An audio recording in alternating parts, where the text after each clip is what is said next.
Flosstube. Welcome, welcome, and Happy New Year. Welcome back to Lavender Stitches. This is my channel where we talk about cross stitch.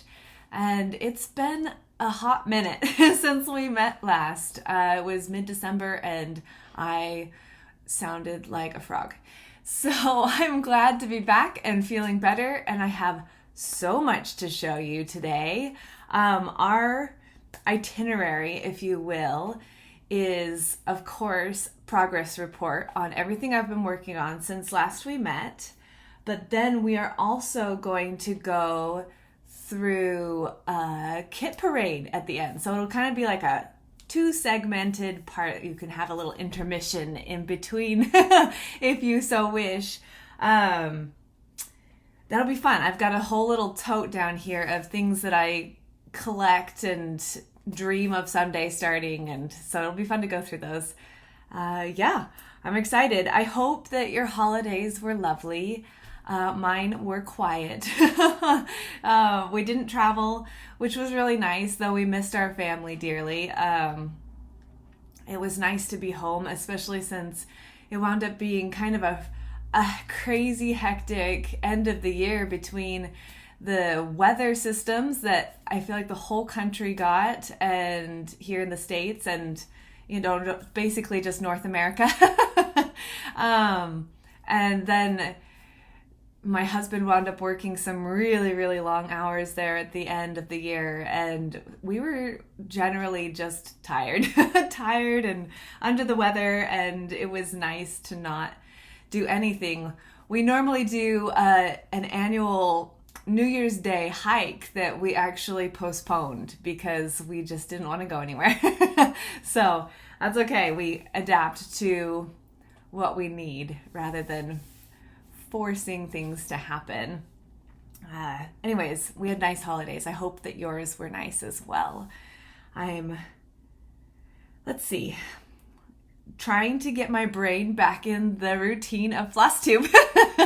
I've been thinking about this video for a couple of weeks now, and I tell you, my brain is not, I don't know, it's like I have all these ideas in my head and all these thoughts, and now that I'm here, whoosh, they just go away. Anyways, okay, let's just dive into the progress report. I'm going to start with the Christmas designs I worked on, and then we'll go into my New Year's Eve was exciting. And so there are quite a few things. And then of course, it's the 5th day of the year, so I've had a few days of stitching not Christmas things. So anyways, we'll start with going back in time to Christmas.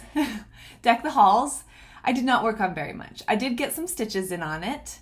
And I had completed here, I've got a before picture. That's why we do this, right? That's why I get myself organized. In theory. No, I don't have a before picture. Okay. Never mind. Off to a rip-roaring start this new year. Welcome to 2023, people. Okay, so I had this square done with the tree, and had started to barely move down into this bird when last we met. Got my handy little cardboard here, and I just worked on it a little bit. So you can tell now that it's going to be some kind of creature. I think it looks like a bird, but I also know that it's going to be a bird, so maybe that influences my observations of it. I don't remember why I didn't fill his head in. It would be the next logical step, but I didn't. It must have been a night where I either wasn't feeling up to it, or I just didn't do a lot of stitching. Sometimes, you sit down and you have these grand plans. Oh, I'm going to work on this and I'm going to make so much progress. And then you sit and do nothing or do very little, or make good progress at first, and then it's like the enthusiasm or willpower or whatever it is pitters off. Anyways, so that's where he's left for this year. And I'm not sure, I'll talk about kind of how I'm going to structure my stitching. I know that's kind of the conversation of the hour for us cross stitchers. And I've watched a few videos on people and how they're going to structure their stitching this year and what their goals are and stuff. And mine remain rather undefined at this point, which is okay. We're only 5 days into the year, but I do have some ideas on how I'll do that. Anyways, one of the ideas is including some non-seasonal stitching throughout the year, like 1 day a month. We'll talk about it. Where should I put this? Put it there. Oh, pause on the thing. I've had some questions about Mr. Sasquatch behind me, so let me get him.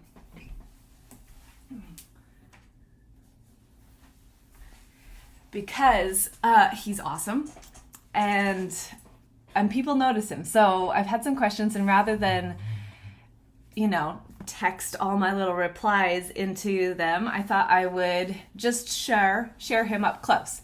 So this is my Sasquatch. I used to be manager of a quilt shop in Oregon, and it's an awesome quilt shop. Pioneer Quilts, if you're ever in Portland, it's the best shop in the area.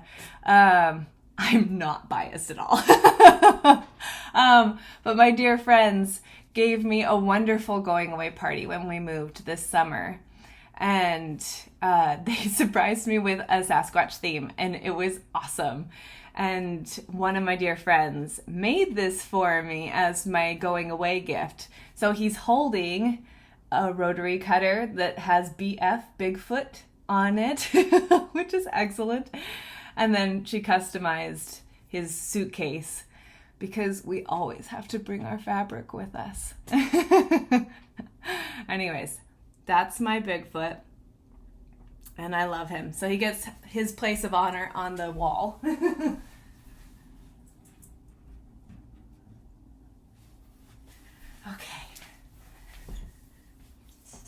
All right, back to the progress report. That was a little brief detour there. The next one is a project, if you followed my videos, you know I love. Christmas Bell Sampler by Heartstring Samplery. I love their designs, and this one in particular is just firmly on the side of spectacular. So where I started, I had not done much. I'm going to cover up this top part because apparently how am I going to cover up this top part? There we go. My insurance card was sitting on the table. So that's where I started. Didn't have a lot going on, but it was a solid start, It's stitched with the beautiful Gloriana silks, which are just a joy to work with. Ooh, I made a lot of progress. So that's the full width of the project. See if I can hold it still here. Added in, I don't have both colors that the little blooms are in. There's a deeper red that pairs with this lovely rose color. And anyways, I only have one. I only have the rose. But I wanted to get some other pop of color in because, as I suspected, when I only had the first little corner done, I struggled to see some of the differences. There are 2 greens, so this is all just one darker green, but then the tips of all the branches are a brighter green, and that shows a lot better, I feel, in the picture. I don't know if it was a dye lot difference because this sample is, the pattern released a year ago, so the sample is at least a year old. And the colors are a little brighter, a little fresher. And so I was a little disappointed when I first started that, I don't know, I couldn't really see the differences in the greens. But as I suspected at the time, you start to add more colors in there and more stitching. and those differences show up. They are subtle still, but I can see it. I think it's definitely there, the brighter edges on the boughs here. Anyways, solid start. It actually goes a lot faster when you're feeling better than I expected it to go. It's very rewarding because it's not dense stitching. You just it just grows. So I still have a couple colors to find for that. They are out of stock everywhere I go right now. But I'll keep my eyes peeled for them as the year goes on, because that's definitely higher on my Christmas priority list as far as projects go. This next one, where's my picture on? Excuse me one moment. I'm going to drop out of frame here and get this beautiful wrinkly picture for you. Is the Joy of Winter Sal. It was a free pattern from Stitches Through the Years. Sorry, as my brain totally goes away again. It's so cute, and a lot of people finished it. There are, thankfully, besides me, still people working on it. I'm so close. But sorry for all the wrinkles. I just didn't quite make it. And part of that was I ran out of red. So I did a custom color palette on it. The original colors, well, it's kind of a mixed color palette. The original colors were very muted and they were beautiful, but I tend to be a bit more bright. We'll just say it that way. A bit brighter with my color choices. Ooh, yeah, okay. Typically. So I just wanted to freshen it up so that it would work in correspondence with all my other Christmas decorations, not directions. Anyway, so I changed the red on the house. I adjusted this pink corally color. It was a dusty rose. I adjusted this green, which in person has a very subtle variegation to it. I think it's Hunter Green, Weeks Dye Works. It's dark, but it definitely reads green. I changed the yellow. It was all done in DMCs, so I wanted a little bit of movement. I often desire that in simpler charts where it's not as blended, the flosses. Just gives a little bit more interest. Just a personal preference. Anyways, I'm stitching it on a custom hand-dyed Ada, tea-dyed Ada, and I'm loving it. It's really cute. It's so close. So the images mirror. So I'm really close to done. I've got one more lantern, a couple of snowflakes, a couple of these baubles up at the top need like one color added or a little bit of back stitching, and then the door and a little bit more snow. I mean, it's really close.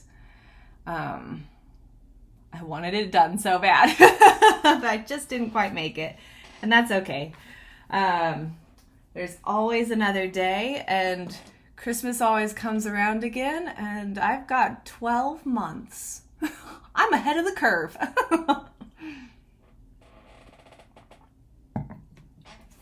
This next one is one I also tried really hard to finish, but I ran out of red and had to order some. It did come in. I have put the red in,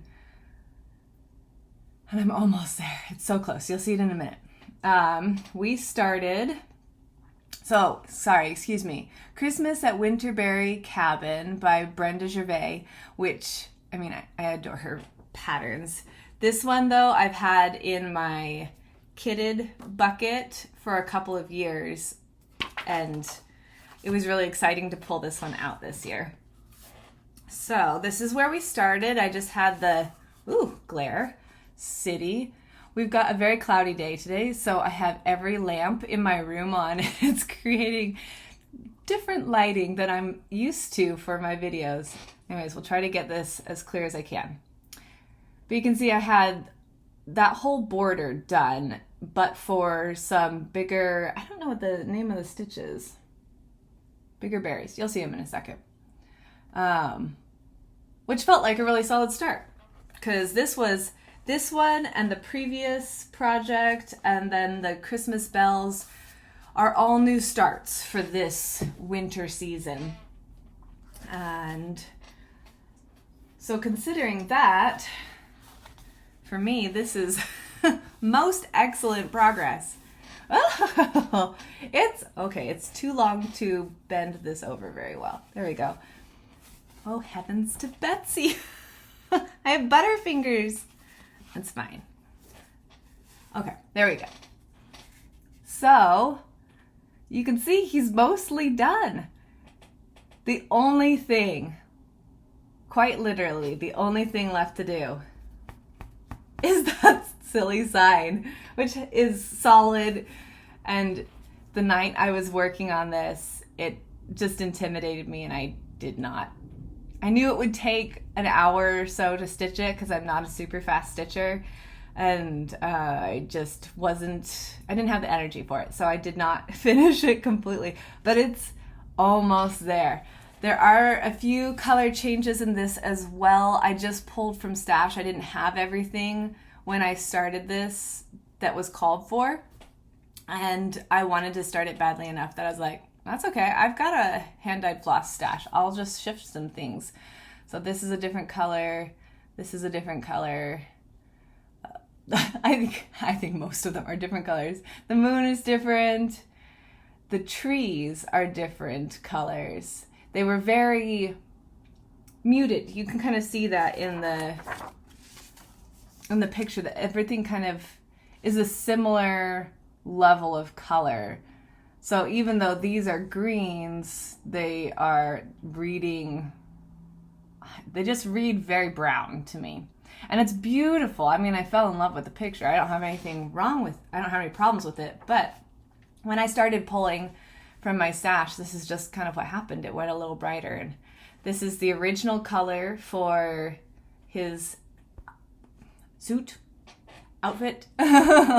It's Weeks Dye Works Chili Pepper, or Classic Color Works, excuse me. So, yeah, Classic Color Works Chili Pepper, which is just poppin'. I love it. When I started stitching with it, I was a little alarmed. I was like, this is very orange, but it looks so good. It just came together. And those are those pretty little stitches. I mean, I've made them before. I know I knew the name at one point, but it's gone. It's gone. Anyways, all that's left on him is a sign. So before next Christmas, I will have this project completed and the Joy of Winter cell completed. So those are my first two goals. Yeah. Okay, this next one, I need to pull up our main picture for, because I do not have it printed out, is Barbara Anna's Santa's Trips. It was a stitch along 2 years ago. Oh my goodness, we have some major glare. Let me try this. If I turn down the brightness just a bit, does that help? I think it did. It's a little blurry. Sorry guys. It gives you the basic idea. It's super duper cute. I love the border. It's just the magic of this piece. And when last we met, I was right. Well, okay, this might be a little bit older. This is where I came into the project this year. This December, because I worked on it a little bit before December. But that's where we started the month off. That was the only picture I could find. And we sit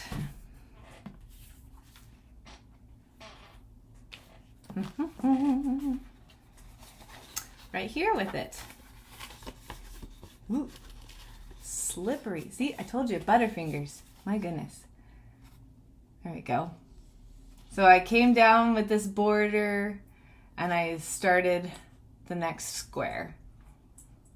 Which, if I remember right, I mean, it's been a couple of weeks since I worked on this one, but I'm pretty sure I put in Mrs. Claus wrong and had to adjust her placement. Anyways, I love this one. Honestly, I thought I would get farther on this one this year, but it just didn't happen. I got distracted by other things and wound up making progress on other projects. Which, you know, that's kind of how it goes. Sometimes you ride what is interesting in the moment and what's inspiring you, and best laid plans change. Oh, this is stitched on a 32 count R&R linen. The color is Beach Brew.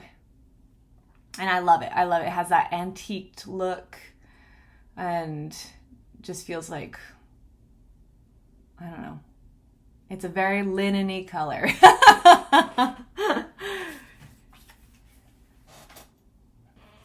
Okay. Oh, wait, where did this go? Oops. Well, we'll just add it to the stack. Okay, next one is Gift of Peace by Lavender and Lace. Can we focus on this? What if I do this? Is that better? Maybe. Anyway, this was a new start in December. It is being stitched on 32 count driftwood by Fabrics by Steph, which I adore this fabric. It is so beautiful, wrinkly though it may be. Oh, I love this project. I wish December was a couple weeks longer so I could work on him more. I worked on him while I watched Miracle on 34th Street, the old version, because it's my favorite. And It's a Wonderful Life. What else did I watch while I worked on this? That might have been it. But he got 3 or 4 really good days, and it was a delight to stitch on him. There are like 3 colors up in his ruff up here. Lavender and Lace is like professional floss blender. I think it's one of the things that makes her designs so spectacular is that, and I was young, so I could be speaking a falsehood here, but I feel like it was before overdyed flosses and things like that were as readily available as they are. I don't know that they were used as strongly in designs in the early 90s, which is when this circa's back to. Anyway, so they used the colors they had and combined them and blended them through the stitching. So there's a lot of, what's it called? Why is my brain like this today? Confetti stitching, where you have one color, another color, one color, another color. It's not a line of one color stitched. It's maybe 2 or 3 or 4 colors that are speckled, pixelated through to create dimension and color, and it gives such a satisfying result, really. Because I'm a big fan of the overdyes. I mean, I intentionally switch things out. They're gorgeous. You get that built-in variegation. It's like a striped yarn, a self-striping yarn that it just looks like a collection of colors, and then you stitch it out and you get this pattern or this texture. But Lavender and Lace does that without it being built into the floss. Anyways, I'm digressing. It's very satisfying. I'm enjoying it greatly. It's a bit more of a challenge too, which I think is one of the reasons it's satisfying. You stitch long enough and I can thoroughly enjoy any level of project. Super simple for my skill level or challenging. And I can enjoy them all. But it's very satisfying when there's a bit more of a challenge and you succeed. As in anything, I suppose. Okay, so that's all I worked on for Christmas. And I really heavily focused on the 2 more completed pieces and then Santa. Those were really the 3 I worked on the last week or so of the year. which is why they have more progress. But that's where my heart was. Then we came to New Year's Eve, and there's the New Year's Eve 12 by 12 kind of one day stitch along, if you will, and that was hosted, is it Kia B and Pam from Just Keats Stitching, I think, are those who did it.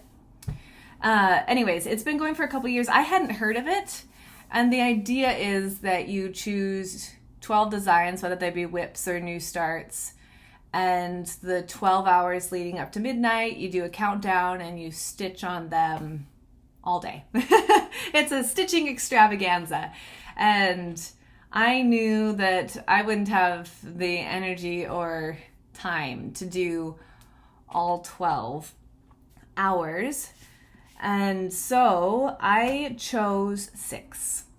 And not all of them got a full hour. I think 2 or 3 of them got like a half-hour increment just to get a nice start. Because having a start on a project is really advantageous if you are like me and you have a lot of projects. And it's nice to have that starting point established because there's a lot of work. There's a lot of counting and there's just a lot of details to figure out when starting a new project. And so it's nice to pull something out and be like, oh, I'd really love to work on that. Oh, wait, I already have 100 stitches into it. This will be really easy to just pick up casually. Anyways, maybe that's why I'm addicted to starting. I don't know. Maybe it's just fun. Anyways, so my 6 starts are what we'll see next. So I started, this wasn't my first one of the night. It was maybe my second or third. But I didn't get very far in it because I had a 1, 2, 3 stitch order on its way that included this, I don't remember if I ordered, I didn't. This white for the body, the necks of the swans. And I also don't have, I think it's 524 for these trees. And I tried to find a substitute, but I don't have one of the DMC floss cards yet. So I was struggling for some reason. Maybe, I don't know, maybe I was just tired. Maybe I was still sick. We'll throw any excuse at it we can, right? Anyways, I did not have some of the major colors, some of the major components. And I started in the middle on this one. I don't remember why. I could have started up there or anywhere, but I started in the middle, which gave me a very impressive start. Which way does this go? Oh, it goes this way. Of 2 faces. Oh, I adore this fabric, by the way. This is Seraphim linen in 32 count. It's called Witching Hour. It is so beautiful. And it was so hard to pick a side because both sides do gorgeous things. And on linen, there's no right or wrong. I mean, technically, from a fabric creating standpoint, there's a right and a wrong side, but they both look gorgeous, so you can use whatever side you like. And anyways, this is the side I chose, and I think it's going to be spectacular for these swans. Anyways, so just their little faces. And then, I don't know if I was watching a good movie or just got tired or... Oh, that's what it was. I was watching The Secret Life of Walter Mitty. Because I watch movies while I stitch or documentaries and stuff like that. And I love The Secret Life of Walter Mitty. I like both versions. So I've seen the old one with Danny Kaye, and then I've also, of course, seen the current one with Ben Stiller. And that one's my favorite. I love Danny Kaye. I've watched a lot of his movies. But...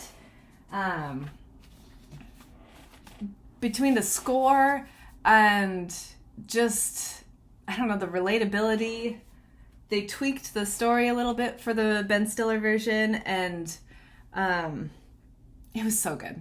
I love that movie. So I'm pretty sure I was watching that while I stitched that, and it made for very little progress. My next one is called Moonflowers. This is an older Mirabilia. know how old it is. It's not the oldest ones, but it is one of the older ones. I think she's gorgeous. I'm considering doing a conversion on her though, which it seems like a late date to consider conversion. It'll explain why I started on her arm. But I got looking at it and I found there's a lot of brown in this one. So this is my start. Woo! It's stitched on Swigert Belfast linen, 32 count. The color is My Little Dove, and it's a lovely, almost lavender gray. It is so, so pretty. I think it's going to be gorgeous for this project. But as I started to pull my next color, I was going to either go into her hair or go down into this kind of droop of fabric here. And I like the brown for the hair. I've got brown hair. It works for me. And of course, all projects must relate to me. No. But it doesn't bother me there. The color's there. But something about the brown down in the edge of her skirt and through all of this just didn't, I don't know. I wasn't in love with it when I started contemplating stitching it. So what I did was I went out and used some of my Christmas money to purchase a thread chart from DMC, which I have wanted for years at this point.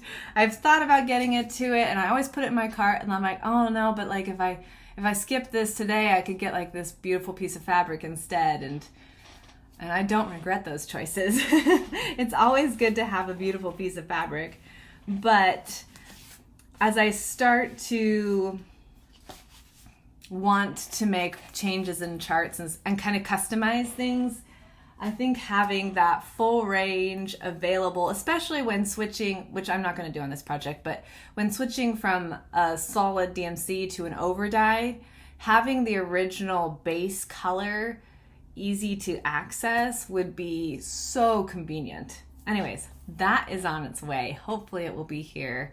I think they said early next week. I'm very, very excited for that.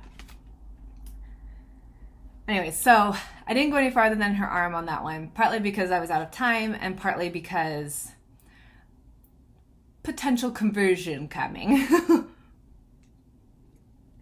If I do it, this would be my first time converting something so large, so blendy. Usually when I've done conversions in the past, it's pretty easy to visualize just in my head how these little tweaks will happen because they stand alone. And it will take a little bit more concentration when it blends into other components of the design and other colors in that component of the design. It'll be fun. It'll be a challenge. Speaking of challenges. Okay, my next one is Tiny Modernist, Words to Live By. It was a Sal stitch along. She just released one pattern at a time the year it came out, which is just a couple of years ago. I don't think it's that old. I don't have all of the charts yet. I have 5 or 6 of them. You can see that it's going to be, you have the center design and then the grids around it and this beautiful kind of lace work border, which I love. And the phrases are all really uplifting and delightful. But I was inspired by, it'll say on the top here, Miranda.fad needlework on Instagram. First of all, she hand dyed, oh heavens, a little pop up there for you. She hand dyed this linen for herself. It is so gorgeous. And I quite seriously considered trying to copy something like that because I think that the effect is gorgeous, what she did, but I just don't have time. So, but she's also made a couple of color tweaks through her design. Anyway, I found her direction with this to be an inspiration point for what I want to do with it. So I have this lovely, oh, where's my information? Weeks linen in lilac. And it's a big piece because it's a big chart. I did barely anything on this. Ooh. New starts can be a little pathetic sometimes when playing show and tell. But Weeks linen is notoriously fiddly. And it hasn't bothered me in the past, like I've noticed it, but you just adjust. I stitch in hand, so I don't use a hoop or a Q-snap or anything like that. And in the past, I've just adjusted my tension, and I've not had a problem with it. This piece is large enough. I mean, this is 27 by 36, so I'm pretty sure that's a half yard of linen, quarter yard of linen. No, it'd be a quarter yard. It's a big piece. Anyway, large piece. And of course, naturally, I'm starting in the middle. So it just wound up being really fiddly. To the point that I am not enjoying stitching on it. But this is a beautiful piece of linen. I don't want to get rid of it. I do have hoops. I was taught to stitch using a hoop. So what I'm going to do is I'm going to pull out my little spring hoop, and I'm going to try, at least for the center block. Hopefully by the time the center block is done, I'll be closer to the edge and I'll have a little bit more control over the fabric. But at least for the center block, I'm going to hoop it and see if that helps. It'll be an adventure. I haven't used a hoop in a long time. But I have them just in case for something like this. I've actually been recommended to me I think they're called Noom loops or hoops? Noob loop? Oh. Noob hoops or Noom hoops. I have one saved in my Amazon cart. They look cool. They're supposed to help with your posture with holding a hoop. I don't care for the screw top. I love the spring loaded ones because you just pop it in there and it makes a tension, and it works for me. It's easy. But anyways, if I don't care for the spring with this project, I might try that. They're not expensive. It could be worth a gamble, but I don't use hoops typically, so it's not like my go-to choice. Anyway, this fabric, I think it's going to be really important. My next start is Barbara Anna Designs She Mad Hatter Dreams. Oh, I love this one. And I got most of her face done,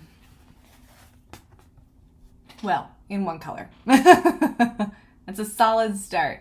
I enjoyed this one. I really wanted to go farther on this one. I think I will save, because I have some winter specific designs and I typically stitch in season. I think I will save this for Valentine's next month, February. Something about Alice in Wonderland and the Queen of Hearts just makes me associate the story with February. And anyways, so it makes sense to save it for next month as more of a focus. And I have one other design that will be a new start in February that is also Alice in Wonderland. Anyway, that one's fun. I'm stitching that on, it's a steel gray linen, just basic linen.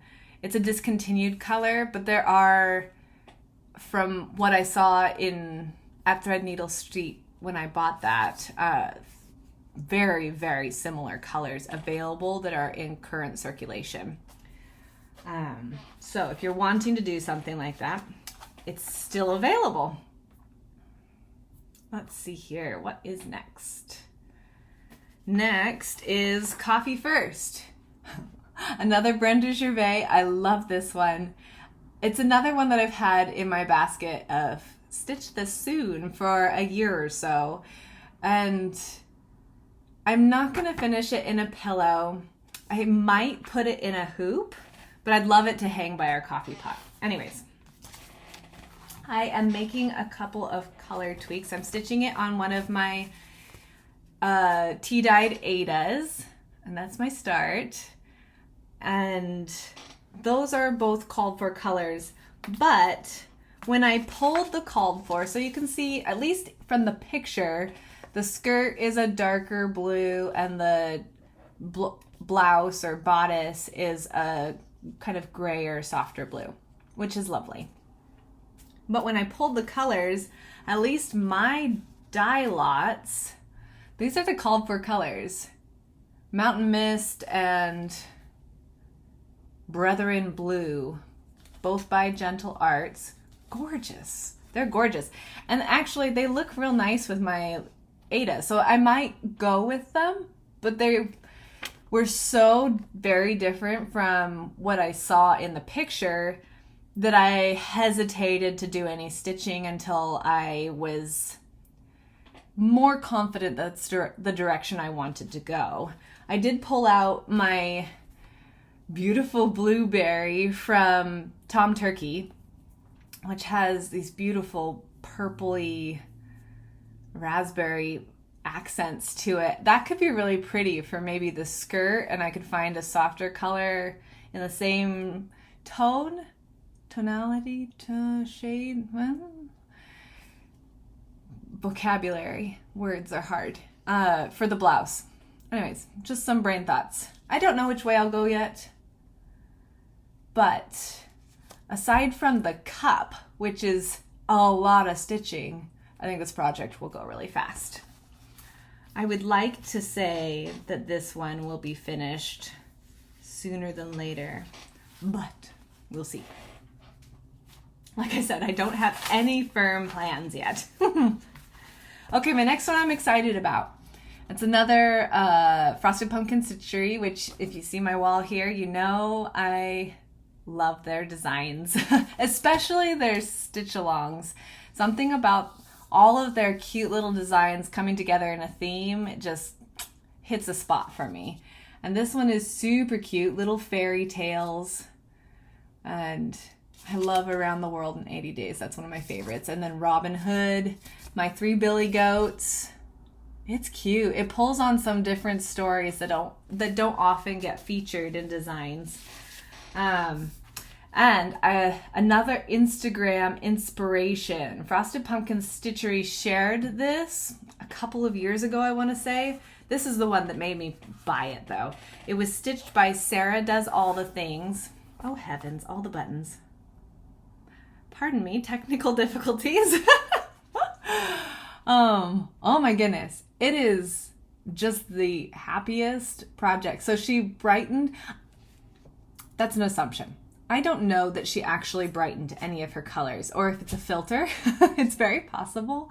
I adore the color of the mat. I will probably borrow that idea because I think it's happy. She did change, she added some French knots. I know she did that because it said it in the comments, or the subtitles underneath the post. She added some French knots and she changed a couple of stitches into fancier stitches instead of just X's in the borders. And I probably won't do those things, but I love, whether this is a filter or color alterations, I cannot confirm, but I love what I see. So I pulled the original colors. I had all of them and tweaked it to brighten it up to what I saw so that my project would always be filtered. I'm stitching it on a 40 count Lakeside linen. The color is Wisteria 1/2. 1/2. Tiny stitches. I don't normally go this small. In fact, I have a number of projects that are spectacular and I have big hopes for. Maybe we should change hopes to dreams. I have big dreams for, but I don't stitch on them very often because 40 count is tiny and I get really bad headaches that blow up into migraines sometimes and my eyes are what they are. And so 40 count is tough. I love it. It's so delicate. I mean, this whole it's going to be so delicate and cute. And I love this soft blue for the background. I'm excited about this one. And if I stick to my guns, my goal is to have this one finished by year's end. It's one of my more ambitious, undefined goals. Anyways, but 40 count is tough. So it's going to be a bright day, good head project. I will say, I wanted to share this with you guys. It's just a little inexpensive neck lamp, and I'm sure that there are far superior tools out there, but for crafters on a budget, I think it was $15 to $20, and I will not blind you, but it's LED. There are 3 warmths: daylight, bright light or white light, and then warm. And then you can adjust the level of color as well. And it just sits around your neck and you can point it. Oh, I turned it on. Try not to blind you. There we go. You can adjust it, like alien antennas. And anyway, it's great. And my husband often likes to watch movies in theater mode. So it provides better light if he chooses to do that, and I can keep my stitching going. Anyways, just kind of a fun tool. Thought I would share it. I'm not a big notion-y tool person, but when I find a good one, I'll pass it on. Okay, so that brings us to New Year, new start. So yes, I started 6 projects on New Year's Eve, and then I still insisted on a January 1st start because I'm cool like that. It is my Snow Maiden by Mirabilia Designs. It is gorgeous. She is so beautiful.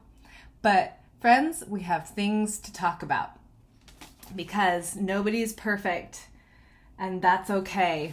But there was a big goobery error in the chart. Okay, not huge, but it's an error.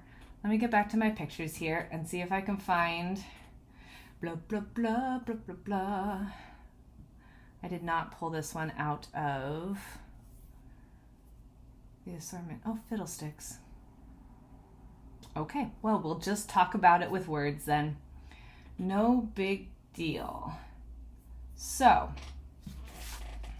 there's a chart error in the floss box is not the right word. The words. Okay, words. Let's just go here. Let's just show you what I did, and then we'll go back to the error while my brain catches up with everything else. This is her.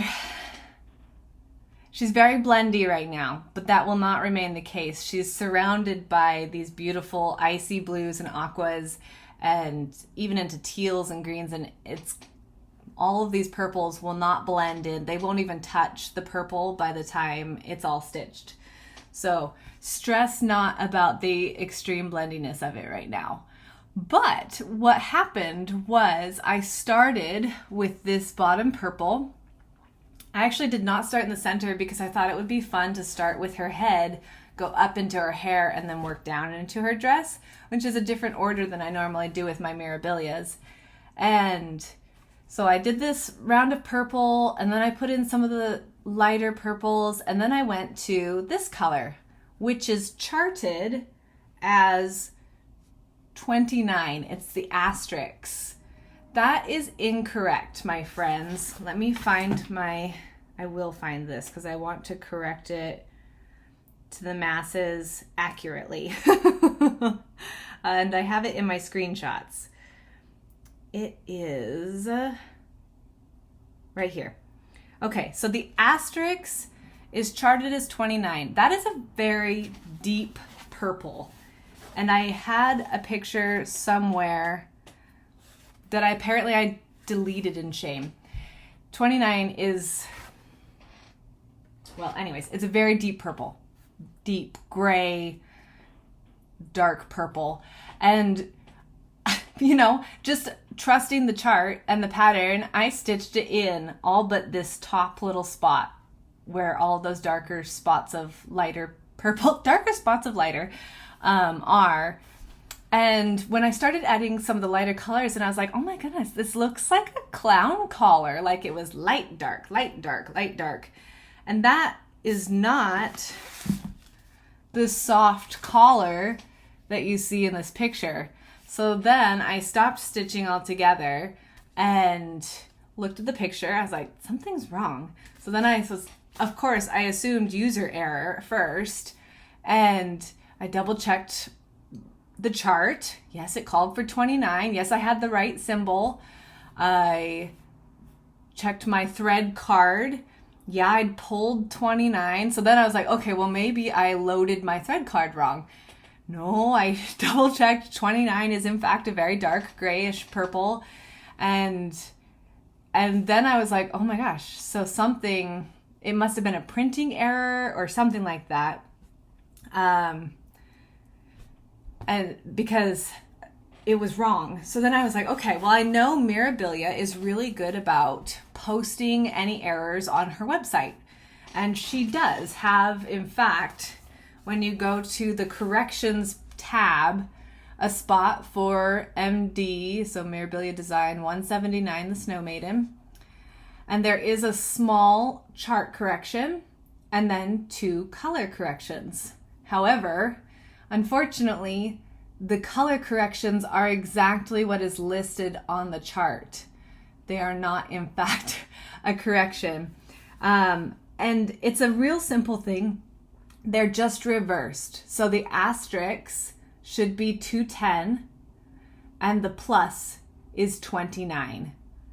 So if you have any plans to stitch the Snow Maiden, just make sure that you notate on a sticky note or somewhere that you won't miss it that the asterisk is 210, which puts in this beautiful lavender, and the plus is color 29, which is down deeper into the skirt as a really deep accent.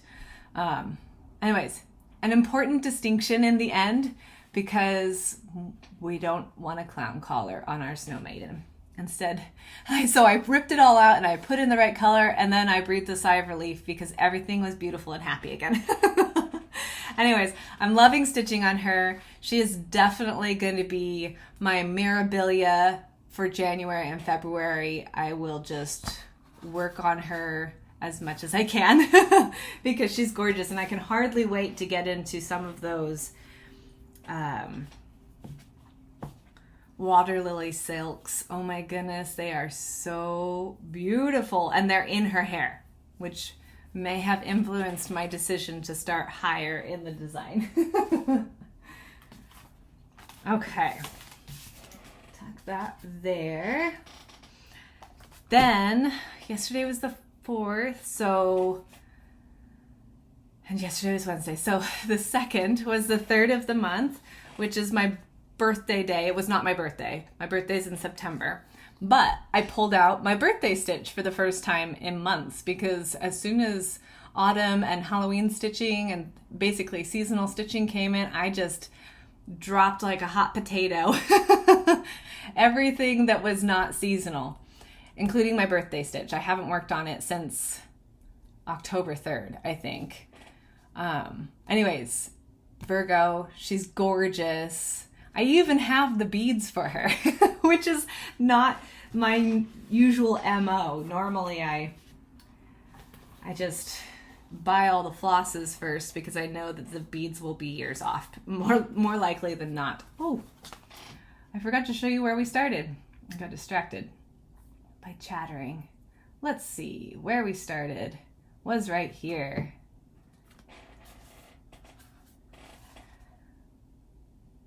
So I already had good progress on her. I loved working on her in September, and she got a lot of attention.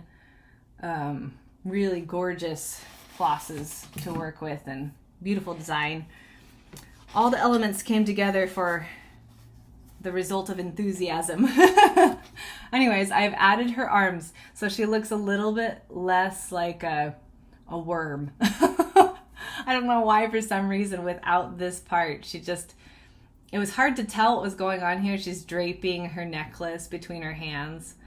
Anyways, but now she has arms. In fact, other than back stitching, her flesh is complete. So all the skin color is complete, as is her dress, but for beads, and her hair, but for beads. So now it's really the rest of the frame and then the decorations and butterflies. I'm stitching her on 32 count Belfast linen. The color is lilac. And she's so fun. So she goes away for another month, but she'll come out again in February and definitely get a good day of stitching then. Because I enjoyed working on her again. It was fun. It's like bringing out an old friend. Okay, the last thing I worked on, I told you guys, this is going to be a big episode. We haven't even gotten to haul or anything. The last one I worked on is, because it's January, I have a goal this year to complete my Barbara Anna 4 Seasons. And so I'm working on Winter, which started out looking like an alien. I think they look like aliens before they have any facial features. I don't know. I had worked on her, I think, did I work on her in December maybe? Or November?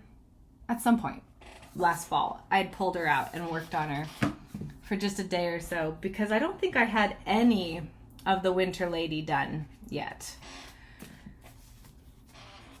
And like I said, I think this one is so pretty. I want it to be done. It was a kit, so I don't know the name of the linen or anything like that. This is where I am. So all of the soft blue is finished in her dress. I almost have all the trees in. Yeah. And she has part of a face and hair, so she does not look like an alien anymore. But I love this design. I mean, it's so happy. That's as white as it is.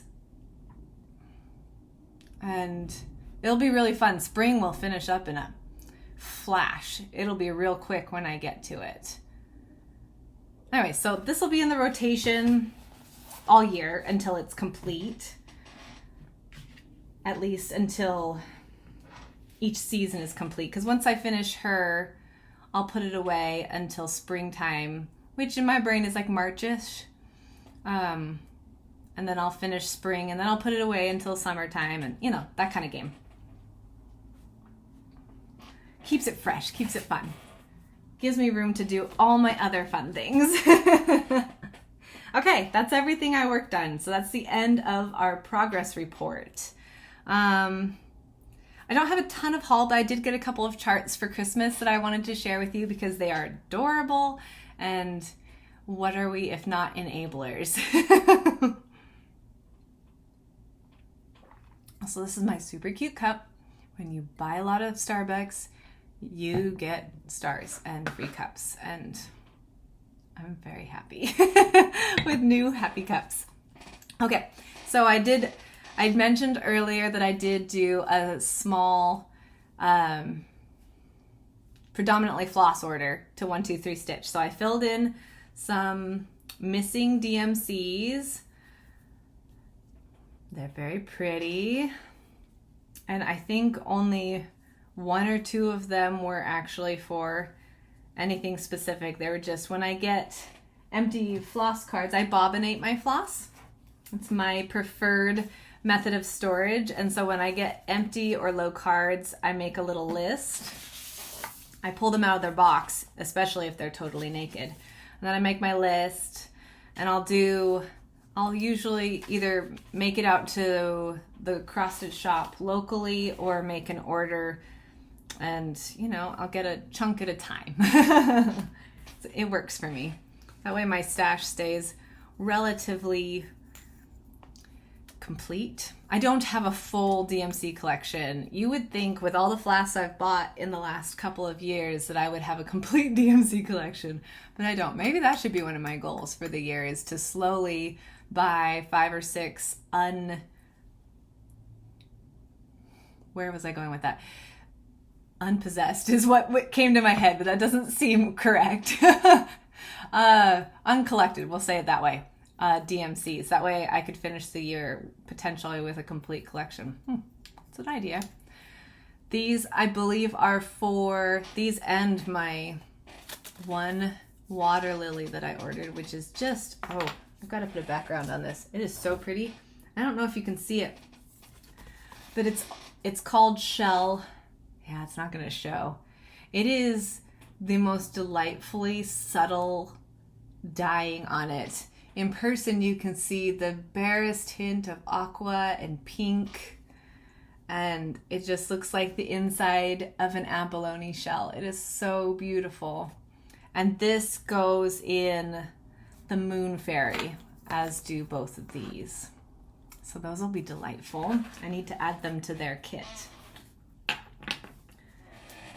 And then I got the whites for my swans, which will definitely get attention this month because I think the swans are sending me messages or something, because I literally went probably 20 years without seeing the swans.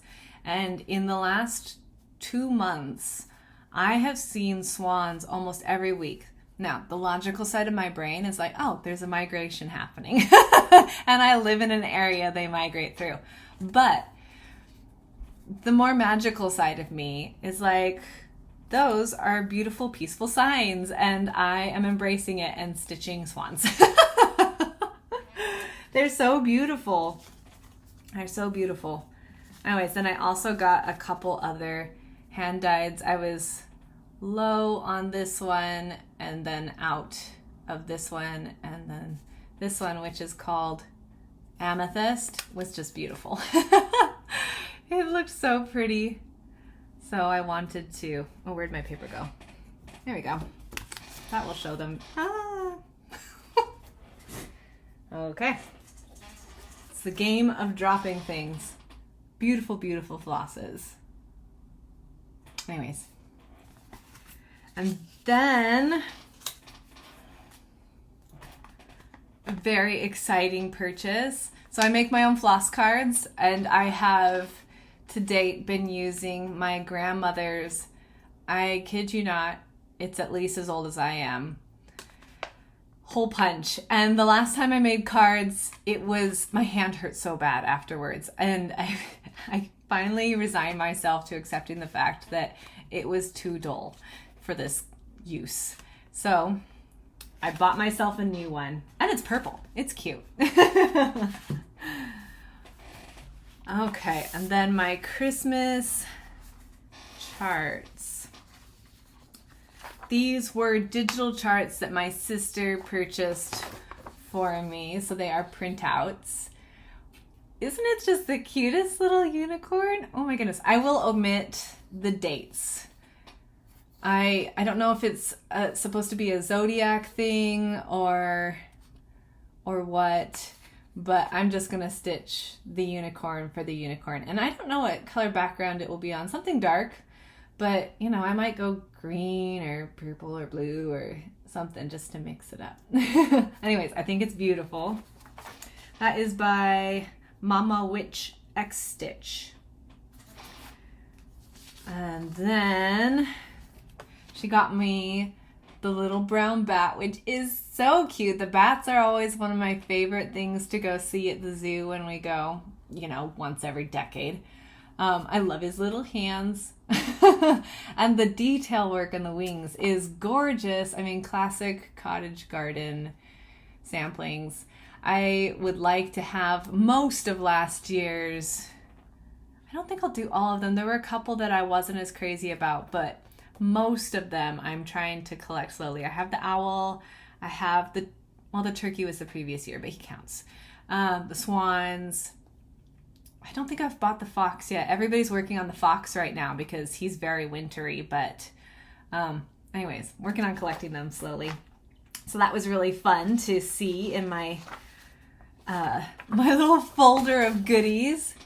And she got me this guy. Oh my goodness, they are so cute. Look at their little Argyle hats, or not Argyle, Fair Isle hats, and just the little details, their little bucket and the little bugs. It's so cute.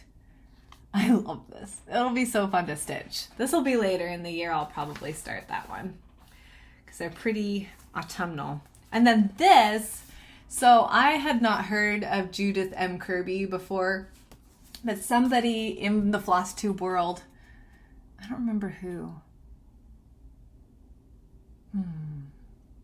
Anyway, I'll try to figure out who.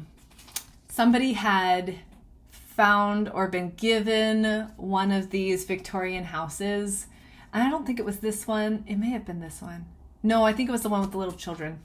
And when she shared it on her Flosstube, I was like, oh my goodness, I need to look up that design. It was totally one of those enabled moments. But I came to find that these are old. They're discontinued. This was published in, try not to show the chart. When was this published? 1,000 years ago. It doesn't say. I want to say it was the 80s though, because I found that there are some that you can get your hands on pretty easy through Etsy Etsy or eBay or some source like that. But there are a few that I don't know if they were just more popular or if there were fewer printed of them or what it is, but they are very hard to get your hands on. And so when I opened up, and of course I called my sister because she is my cohort in impulsive cross-stitch shopping. And that and my mother. And oh, it says right there, 1989. I knew it was the 80s. Okay, it's younger than me, but not by much. Anyways, I couldn't find it. Basically, long story long, I couldn't find it. And so when I opened up my Christmas present and it was in there, I was like, you little stinker, where did you find this? It's so cute. I love it. I can't wait to stitch it up. I think it'll be really fun. It'd be cool to put it on, I don't know, maybe murky or some stormy gray or something to give it a very, stormy night feel. It'd be fun. Looking forward to that. And this is not cross stitch, but it's right here, and it was also in my folder, and I'm so excited for it because I'm also a quilter.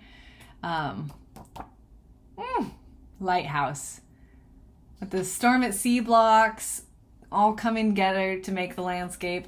It's gonna be so fun, and it doesn't finish big. It's only 20 by 23 inches. So these are tiny pieces. It's gonna be gorgeous. I'm excited for that. And I suppose that's a pretty good place to say that I have had some interest.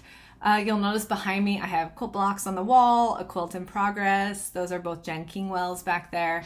I've got a new quilt on my chair here. It's new to you. It's actually about 15 years old and very worn out. So it's more of a display quilt at this point because it's becoming more fragile.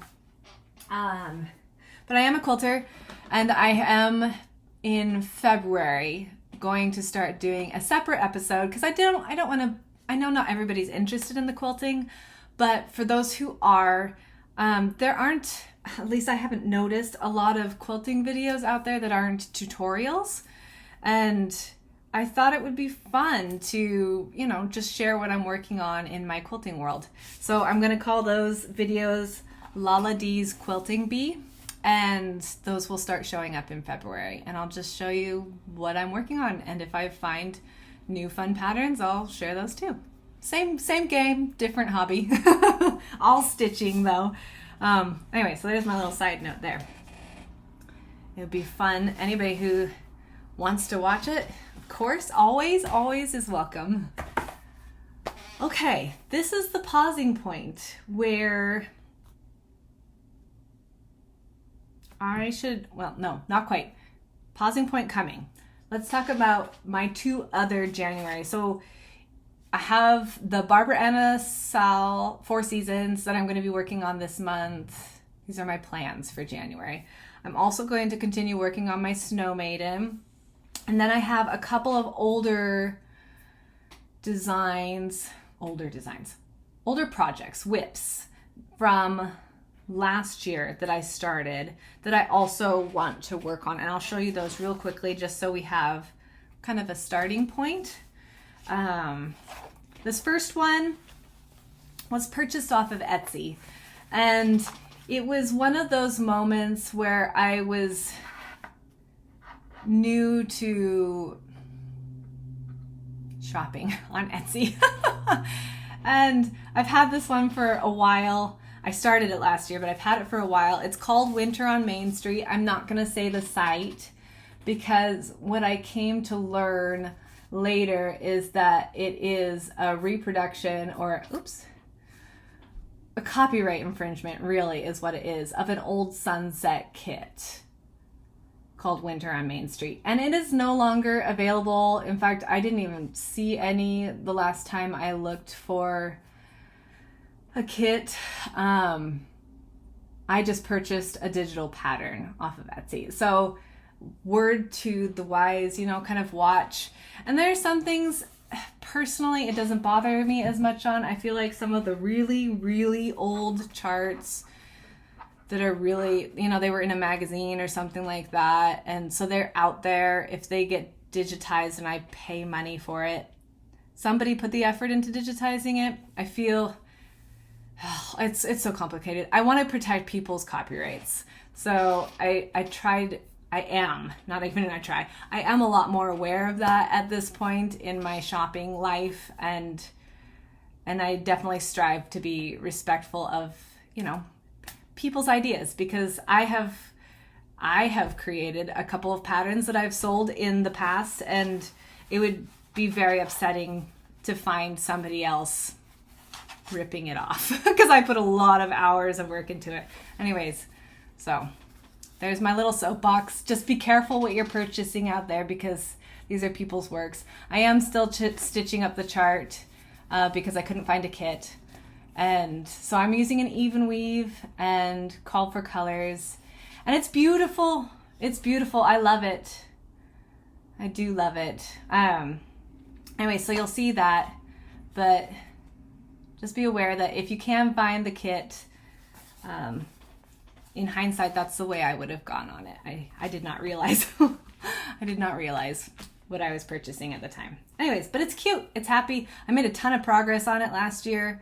And I love that it's truly winter. Like a lot of designs similar to this will have twinkle lights or a Christmas tree in the window or something that indicates a holiday rather than just a season. And I really would like to have, at least a few. I took Christmas down a couple days ago and realized I really, really have a hole in my decorations, I guess, if you will. I don't have anything wintry. And I don't know why that is, but I don't. And so I would really like to have some wintry designs and, just projects, creations to sprinkle through the house after taking down all the Christmas. My next one and last one is my Woodland Enchantress, which is gorgeous. I was given this kit for Christmas last year, and I got a start on her. She's gorgeous. I've done these brain. These designs are based off of paintings, which I actually bought puzzles for, Ravensburg puzzles, golly, again, probably 15 years ago. And I've always liked them. I think they're just gorgeous. That's where I am. So a solid start. I probably put a couple of days into her. And I think I was just, the reason it doesn't drop down below this fold, which I should probably try to press out before it gets like permanent. It's just a page. I was working on one page. I think it's broken up into 4 pages, this chart. And some of these gold collection, you can see it is a full coverage. And there's a lot of half stitches, so it'll go really fast. All of this background pretty much, with the exception of a couple lines of accent for emphasis on the edge of the tree there. Pretty much all of this is half stitches. So go really fast. It's really her dress that is full stitches.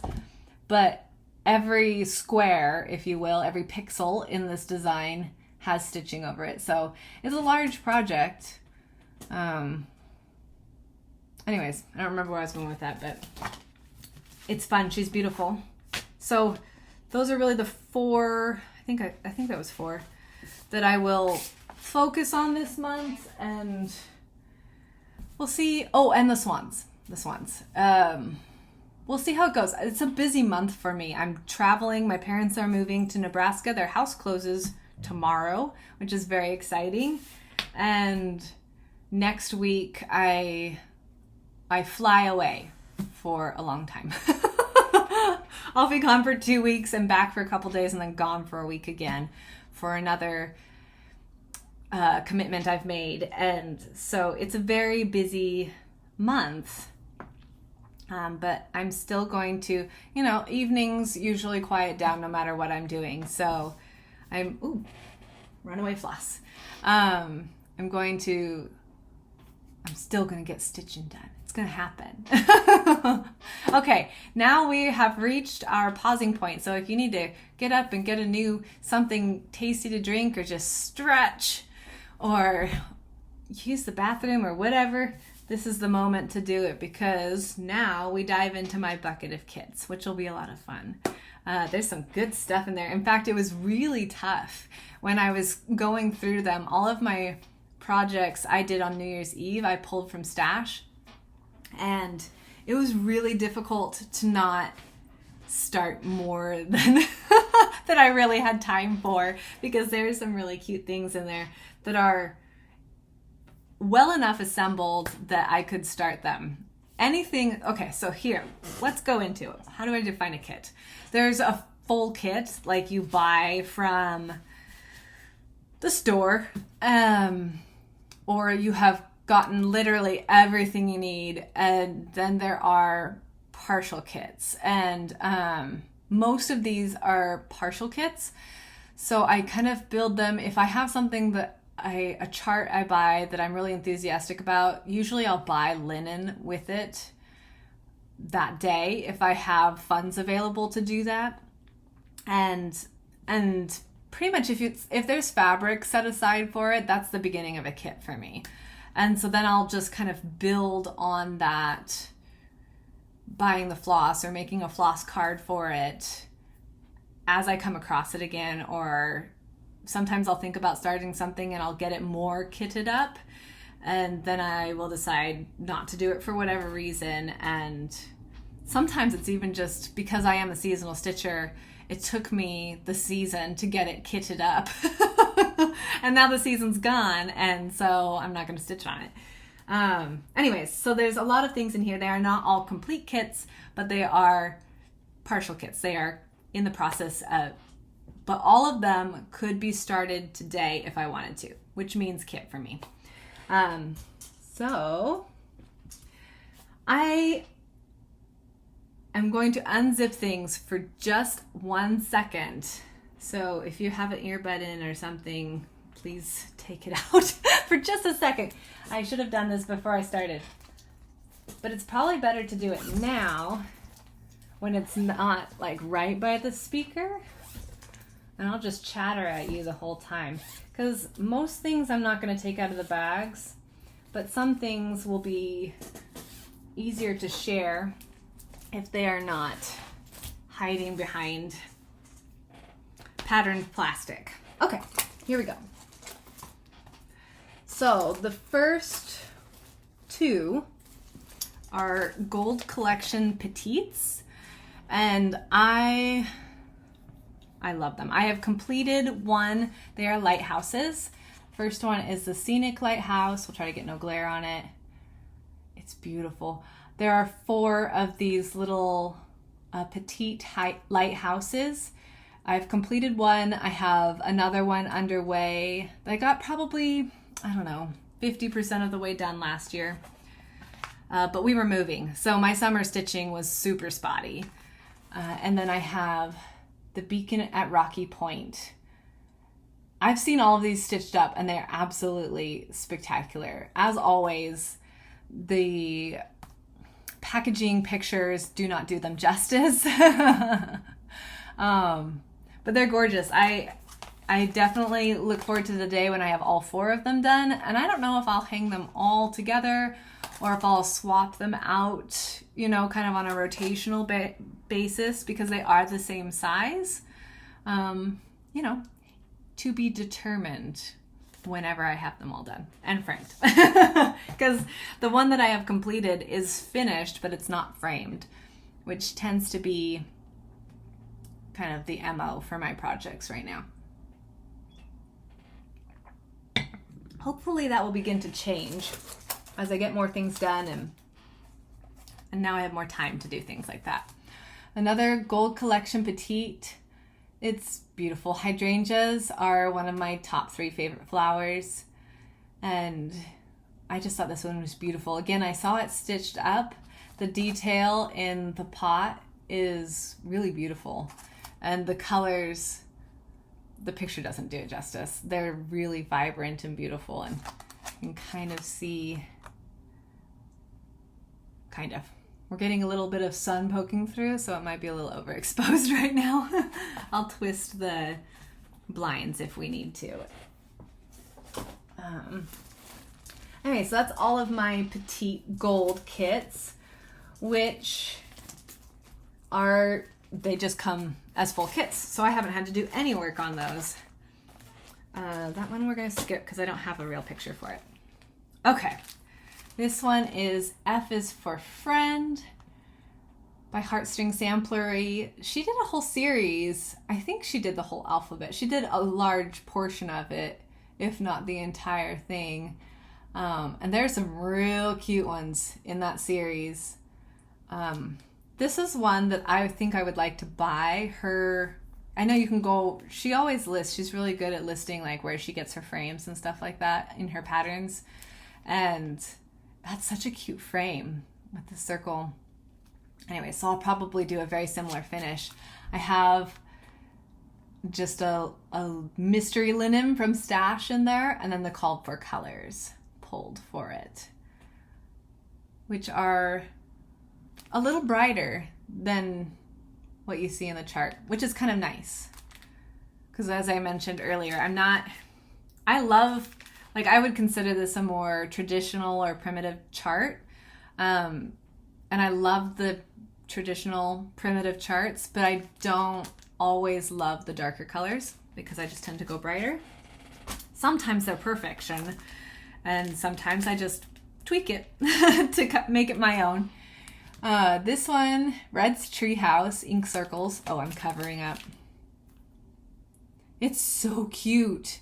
But I ran into, and you can see I've got a lot of floss tucked into that one. I'm going to do it on this pretty, we are getting a little sunshine. One moment, please. It's like finding the balance between taking away the glare but not making it dark in here. I think that'll be okay. I think it'll be better, certainly for anything in plastic. Oh, we were looking at the back. So I've got this pretty peach linen, which is just, well, it's got a tag. I'm going to open it up and tell you what it is. It is Belfast Linen Pale Orange. And I think it'll be really cute. I get these wild hairs where I'm like, ooh, this will be cute on a color instead of a white background. I don't know. I don't know why I do that when I love what I see and still I tweak it, but here we are. But I think what I was missing in the end was this door color. Anyways, I was missing something. So I didn't start this last spring when I intended to. So it just became a kit. But it's super cute. And I would like to put a couple of smaller projects into my rotation this year so that I can get a few more finishes. Super cute, really fun. This one is fully kitted. This one's ready to go. Gorgeous. Brenda Gervais. It's called, in the big words there, you know, heart and hand. Oh my goodness. We're gonna have to take these out of plastic. Sorry for the noise. I was hoping we could just show them in and kind of expedite things, but what's the point of showing if we don't do it right? It's so beautiful. And this one just makes me, something about those blossoms makes me think spring, early summer, cherry blossoms, strawberries. I don't know why strawberries comes to mind, but I love the little field of sheep and the bird on the house. It's delightful. And I appreciate that for more of a sampler style, the alphabet has been really minimalized. I don't mind an alphabet, but I don't want my house full of alphabets. Is that crazy? I don't know. This one will be small though. It will wind up being stitched 1/2. It's a 40 count Lakeside linen cedar plank. And these are the called for colors.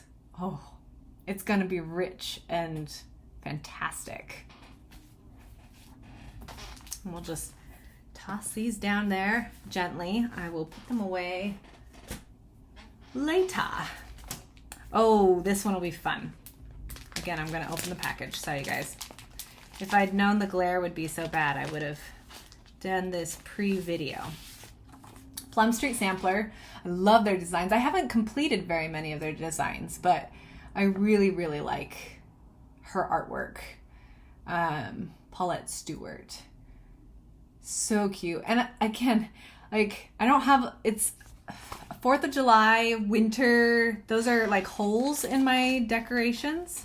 So you'll see some more themed things to kind of, and with the intention for me to kind of fill in the blanks, if you will.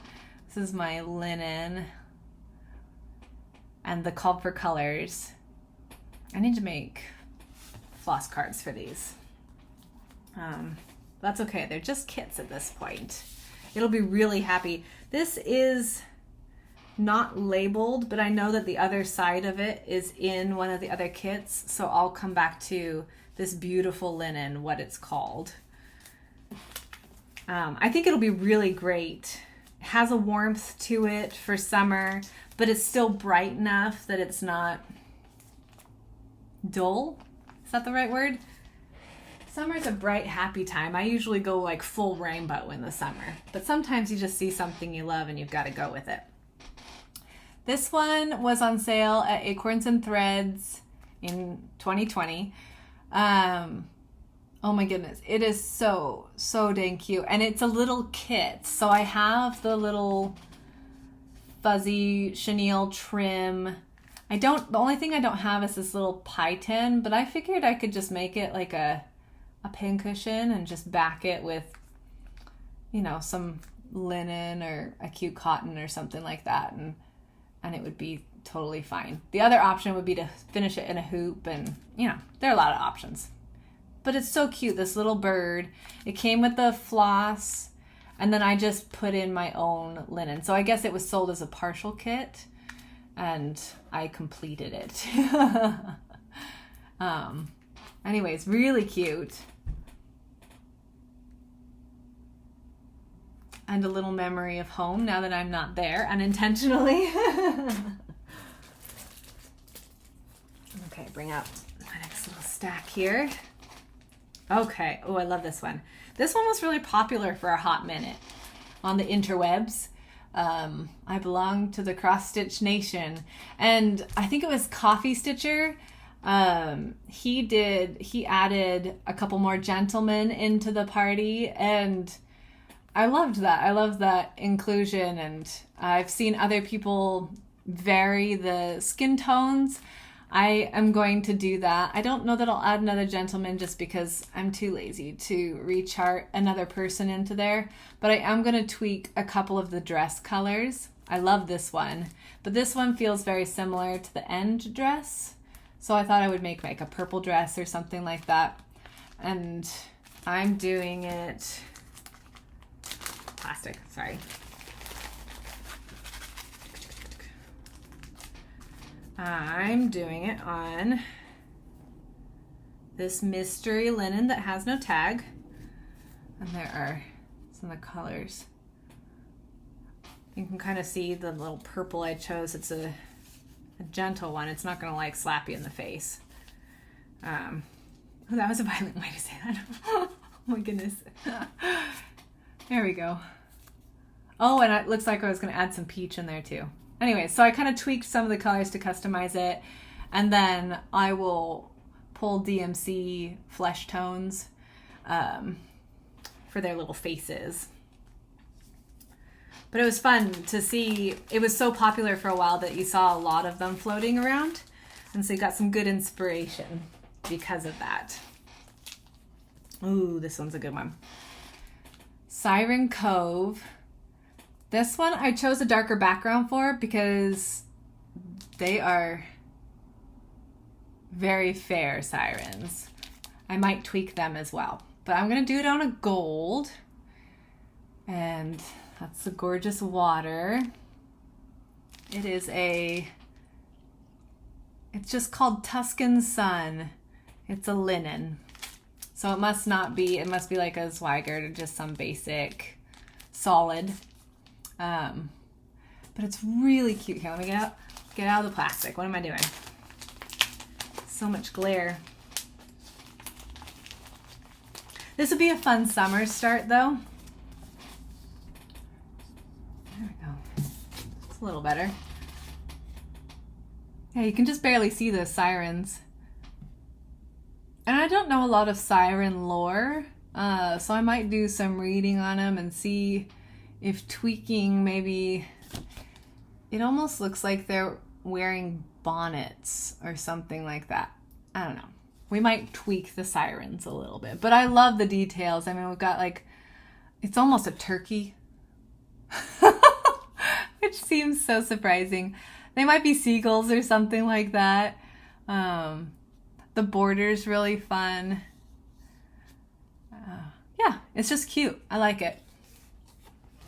And I think it'll be cool on this Tuscan Sun. What a fantastic name that is. Oh, what am I doing? Don't put it away. I can do that later. Okay, this was an old kit. Sorry. There we go. That was purchased as a kit. And I have stolen the fabric from it and replaced it and stolen the fabric again and replaced it several times. So it is open, but I have not actually worked on it at all yet. I think it is one of those that will, again, be so beautiful stitched up. And I don't think the person that I intend to stitch this for watches my videos, but I have a person in mind for that. Just on the off chance that they watch it. I do have another replacement piece of Ada put into my beautiful project bag. So it will just be stitched on white to let those pretty lavenders and purples and rose colors pop on it. Some things it's just good to keep it simple. Sometimes I go off the rails and make things fancy, but not everything needs that. Or do I even want to do that with? Okay, this one, another Barbara Anna. I almost started this one this fall, but then I had so many other fun ones to work on, excuse me, that I did not. Forest Queen. And I have her kitted up with a lilac Belfast linen, which I think will just give it, I don't know, something about when I got those colors onto, I was like, ooh, that just like feels like autumn to me. So it'll be fun. Kit parade, kit parade. So many projects. All right, another Plum Street sampler. This one I think I'll start this spring. I've had it kitted for a long time. And it is so, so beautiful. In Acorns and Threads, they had a sample of this done. And it was beautiful. I'm going to do it on a very similar background. It's called Cream. Edinburgh linen. It's a cream. It has a very buttery quality to it. It's really lovely. I need to edge it before I handle it very much. But then I did do a little floss card for this one. And it is just yummy. It's going to be so happy, and it will just look like a cupcake. I don't know. It's happiness. This is the loveliest linen. Definitely going to have to start this one this year. Spring delivery. They have a whole delivery series. I don't think the one I'm working, Ghoul Tidings, has a very similar feel where you've got like the creature pulling the cart. And it has like a witch on it. It's really cute. I don't think it's technically part of the delivery series, but I do like the delivery series. It's a cute run of charts. Okay, this is the Plum Street sampler corner of the kit parade. This one I bought this year. This one and the other 4th of July I both bought this year, thinking grandiose, like, oh, it'll be so fun to have great summer projects to work on. Not at all contemplating the fact that I was moving from one state to another and starting a new job and saying goodbye to family and friends, and like stitching was not going to happen. At least not in any big way.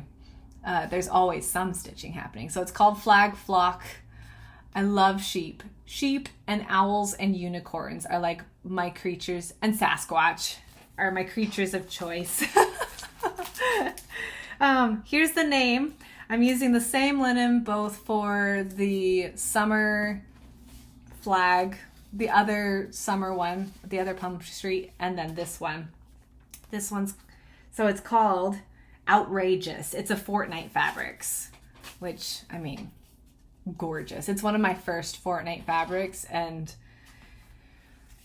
if I could afford a subscription to them, I totally would. Maybe one day, maybe next year or the year after that, I will be able to do a subscription to their fabric and just have a whole bin of spectacular Fortnite fabrics. They really are next level gorgeous.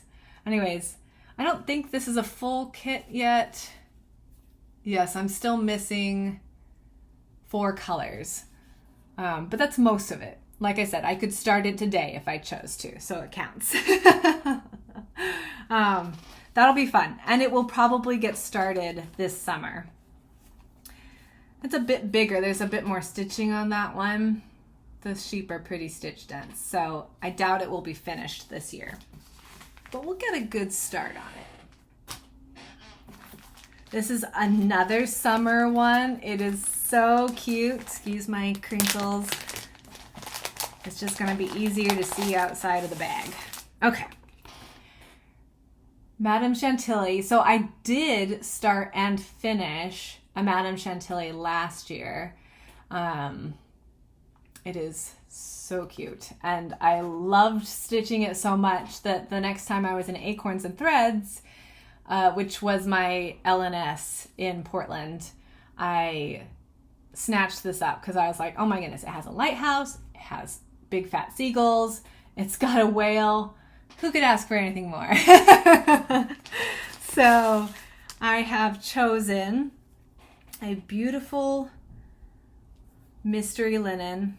This actually looks very similar to the My Little Dove that my fairy is being stitched on. It may be My Little Dove again.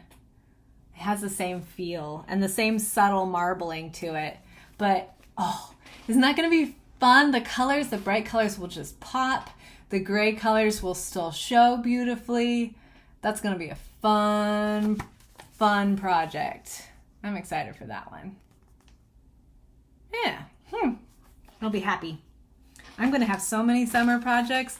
I'll just have to spend my whole summer by a body of water stitching. gonna have to find myself a body of water. Okay, this is one of my oldest kits.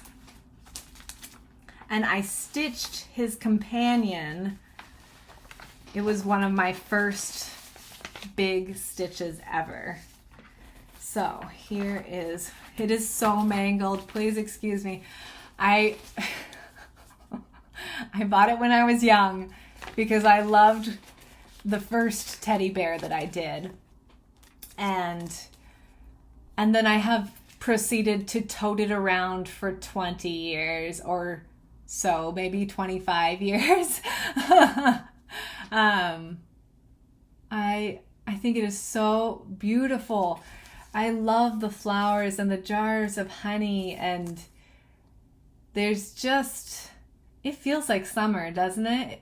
It just is, there's something comforting about it, and I don't think it's just that it's a teddy bear. It's just, it's a comfortable image. Anyway, here's the kit. I haven't even unstrung the colors. It's all called for. And as again, this is a mostly full coverage. I think in the house there's some unstitched details for the siding. They let the Ada carry the picture there. But really, it's a large one. I'm not going to switch anything out on this. I'll just stitch it as is. One of these days, it's beautiful.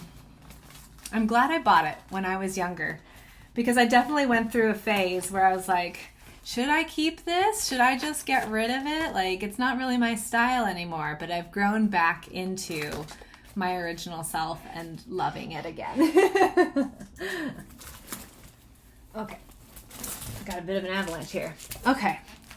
If you've watched previous videos, these will be familiar to you. These were my birthday and Christmas presents this year from my mother, and she gave them to me just before Thanksgiving because we knew we weren't going to be together. I can hardly wait to start them. I love both of them. So cute. This one will probably wait till fall, and this one will probably come as early summer as I want.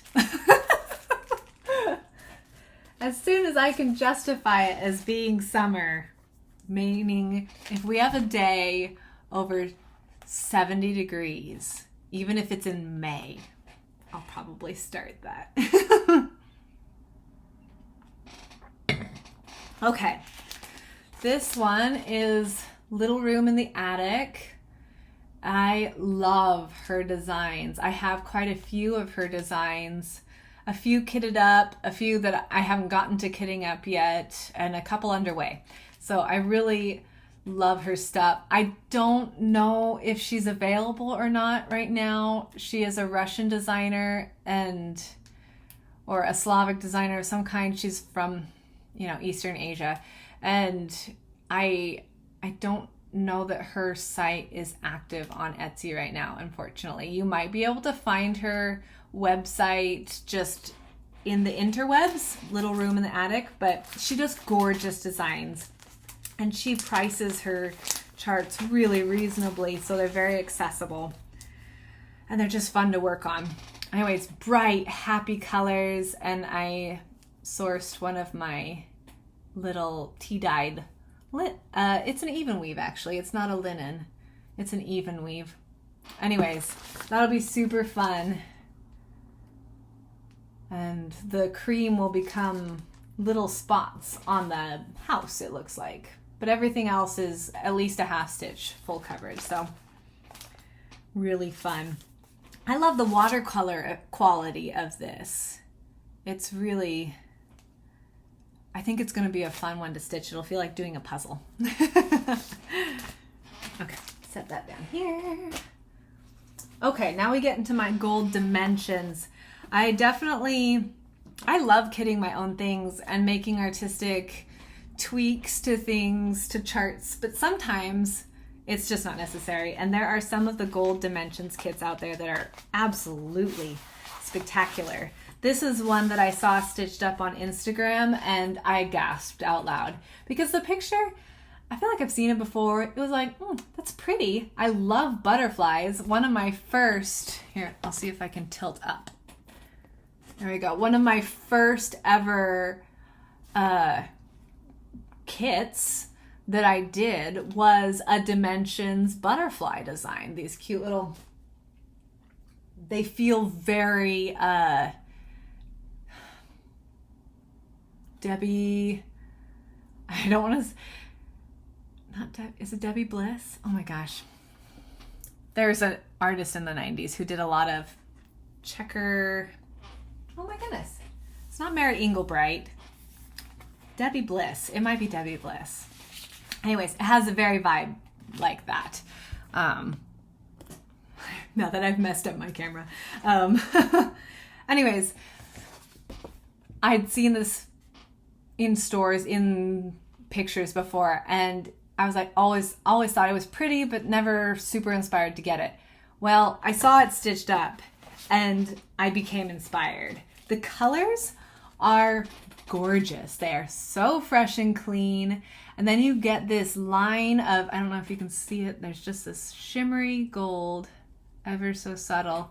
And that actually frames the design, this little fine line that goes around it. And something about that to me was magic.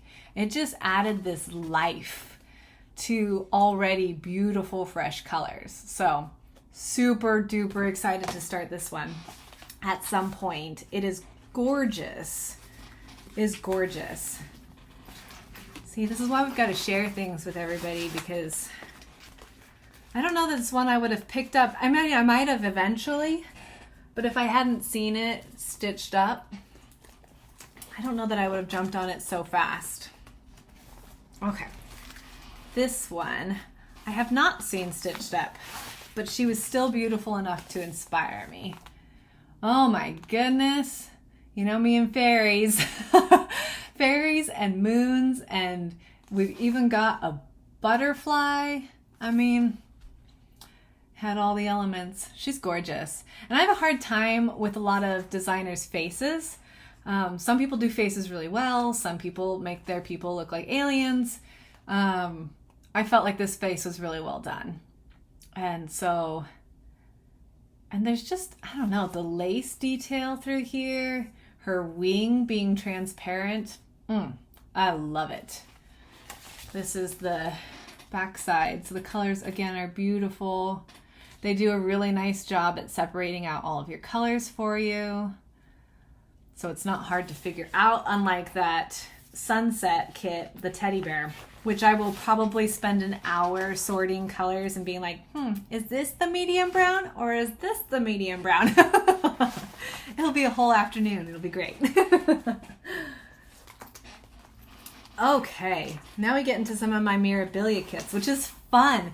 I collect a lot of Mirabilias. I'm working on a lot of Mirabilias, but I also love so many of them that I can't be working on all of them at once.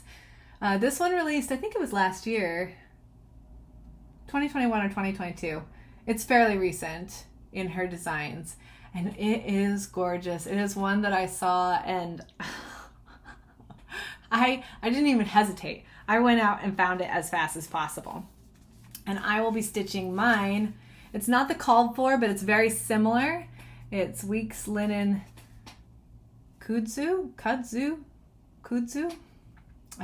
It's a gorgeous green though, and the marbling, it's not showing. It's a subtle marble, but there is a bit of movement to it. It's showing up very brown in my screen for some reason.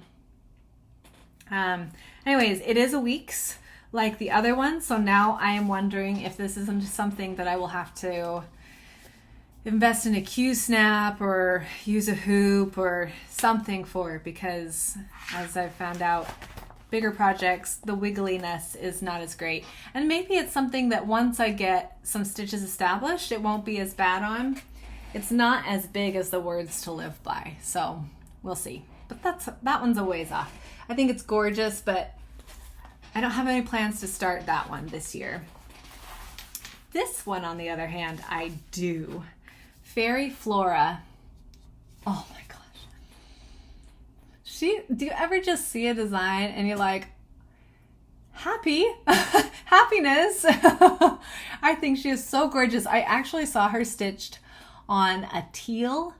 It was spectacular. You still saw the definition of everything, but it complemented these teal colors that are very subtle in the background in a beautiful way. It was absolutely spectacular. On Facebook, there's a group called Mira on the wall, like Mira. And that's actually where I got my chart correction. I called out to the masses, help me, why is this purple wrong? And they helped. It was awesome. It's also where I get a lot of conversion inspiration too. I'm going to stitch this one, not on a teal, but on this absolutely spectacular printed linen. It has a funky, like soft, different texture. You can tell it's printed, but it's not stiff. It's not going to be difficult to stitch at all. It's Belfast linen vintage butterscotch. And it has a horizontal, almost wood grain marble to it, but look how the colors pop.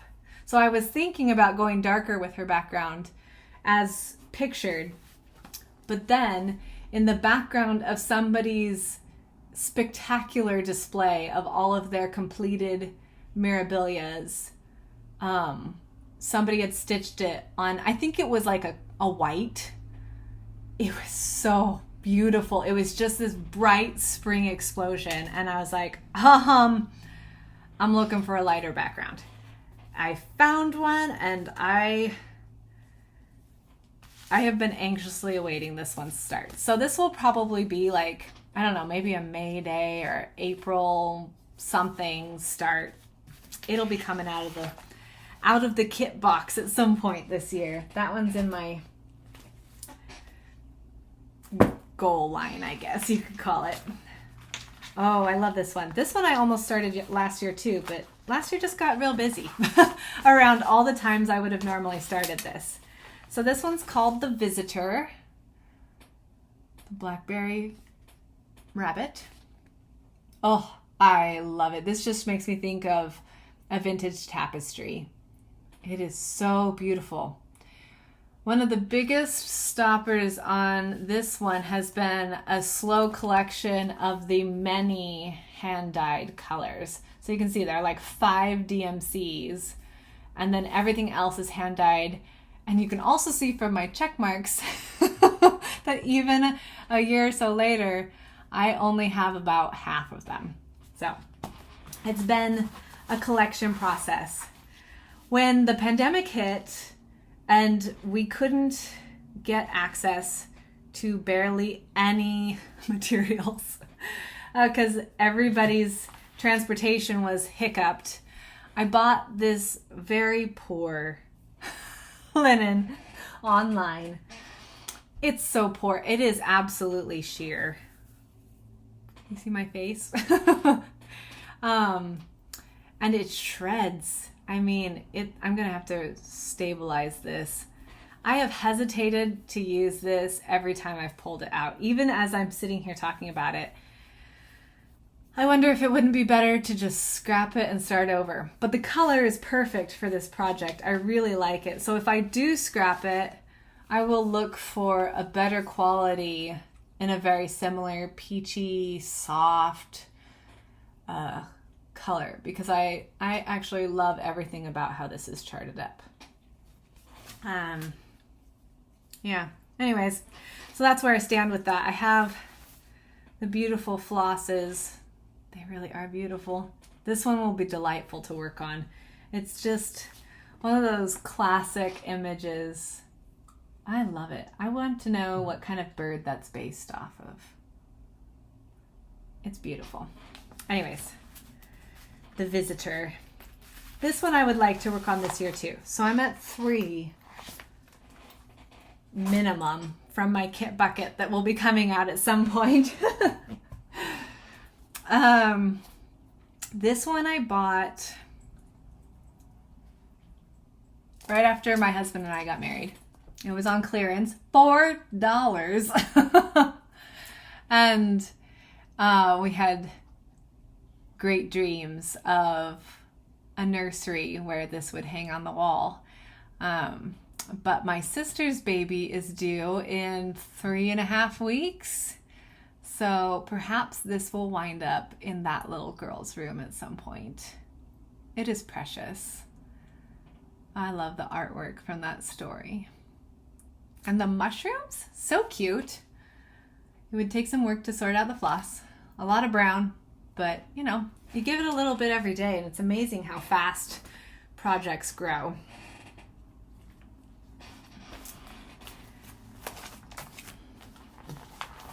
Okay, this one actually has a legitimate project bag. Probably because it's blue flower. It has a special place for me. Night walked down. Again, moons, beautiful creatures. That peacock is amazing. The border is amazing in this one. Absolutely gorgeous. I love, love, love it. But I kitted it up. Where did my paper go? It vanished. Well, all right. We'll do without.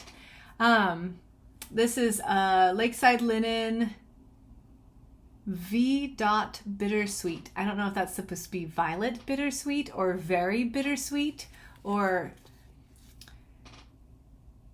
Velcro bittersweet. I mean, we don't know, but it's beautiful. Can you see the marbling in it? It's so subtle again, but so good. And with these absolutely divine colors, they are... This project goes against all of my I like bright things statements, but one of my biggest struggles in life is actually liking everything. Oh my goodness. Look at that wine color. That's going to be so fun. It's going to be so satisfying to stitch on someday. This might be a next year start or something. She feels wintry to me. Maybe it's the dark colors. Maybe it's the fact, I don't know. Did you see the owl? He's so cute. So cute. Anyways, that one will be fun. I love that project. As it hides away in this long forgotten project bag. I really should put my kits in plastic bags, not project bags, so I can use my projects for current things. All right, we're making progress, you guys. We're getting there. Okay, this one is another one that I saw stitched up. I'm not a big words person, believe it or not. I just don't enjoy stitching words that much, though they go quickly. It's not like they're hard. They're just, I don't know. But this one is so cute. And when I saw it, also, I'm trying to make it so it will focus on that and not me. It's called, this one doesn't have the name on it. Maybe it's on the back. I think it's called Christmas Rules or something like that. Okay. My Christmas List, that's what it's called. By Stony Creek Samplers, not sampling. But it's just got cute details. I love the car with the tree on top of it. That's one of my favorite transitions into December, is seeing people drive around with trees on their cars. The twinkle lights are so cute. The little dove. I love that it's a real quilt on the bed instead of just a blanket. Yeah, it's just really cute. And I saw somebody have it all stitched up, and it was darling. I'm gonna do mine on a green linen, and I have tweaked a couple of colors only to make, because there are so many words, and that's really the focus of the piece. I tweaked the red, the brown, and the blue, basically, the words, to an over-dyed each, so that they would just have a little bit more movement. Because again, simple design, So far as it's not, you know, there's not a lot of blending or anything going on. So I thought it'd be fun to add a little bit of dimension with some subtle variegation in the words. But that's for another season. All right. Oh, I love this one. I love this one. This one was hard not to start this last summer. I bought it at the same time as the other two summer projects. And it's called Summer at the Shore, part of that Cottage Garden series. Gorgeous. That lighthouse, even the sails in the ship, I love. That seagull is gorgeous. The Virginia Stitcher is working on this one. I'm not sure how far into it she is, but she had some of these waves done. Oh my goodness. The colors, again, so much better when actually stitched up. This is my linen choice. It's the same. I bought one piece and cut it into 3 pieces. All 3 of my summer projects will be on the same piece of linen, but it just worked with everything. I have considered brightening the lighthouse. It reads a little brighter than this to me. We'll see when I pull it out in the summer how bright I'm feeling or how true to design I'm feeling. It'll just depend on the moment. Okay. Making progress. So I bought this chart, 3 Billy Goats Gruff, I think in September, early fall at Threadneedle Street, my LNS. And so I considered starting it for one of my New Year's starts. So I actually did kit it up. It's with DMCs and just a oatmeal even weave 28 count. So anyways, that one will be fun. I don't know when I'll start this one. I don't feel any great urgency to start it, but I also love it and think it would be super cute on my wall of fame behind me. So you never know. Just takes the right mood and the right moment and me digging through my projects. Okay, this one's, sorry for the bags, a little fiddly black and white picture, which will not do it justice. It's so cute. It's another little house in the attic. I don't believe in humans. Oh my goodness. A catacorn. I had a catacorn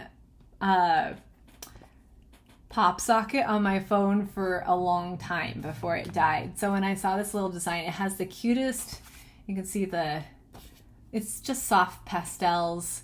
So it's colors through the tail, colors in the horn, and then little confettis. And everything else is very, very simple. I don't think it would take 2 seconds to stitch this up. And it's just a lavender Ada to do it on because, I mean, yeah.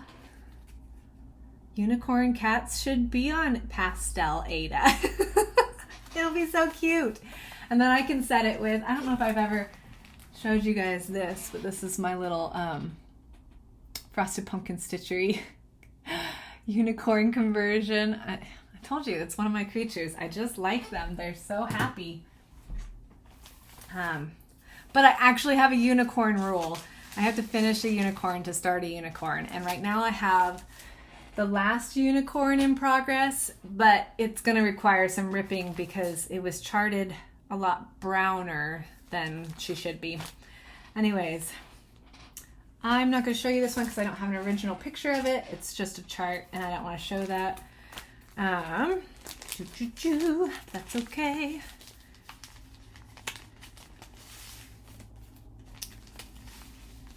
I actually have like 2 unicorns going right now because I have the unicorn wreath and then that's where my brain goes. Think about one thing. Okay, this one's so cute and it would stitch up so fast. Hello, spring.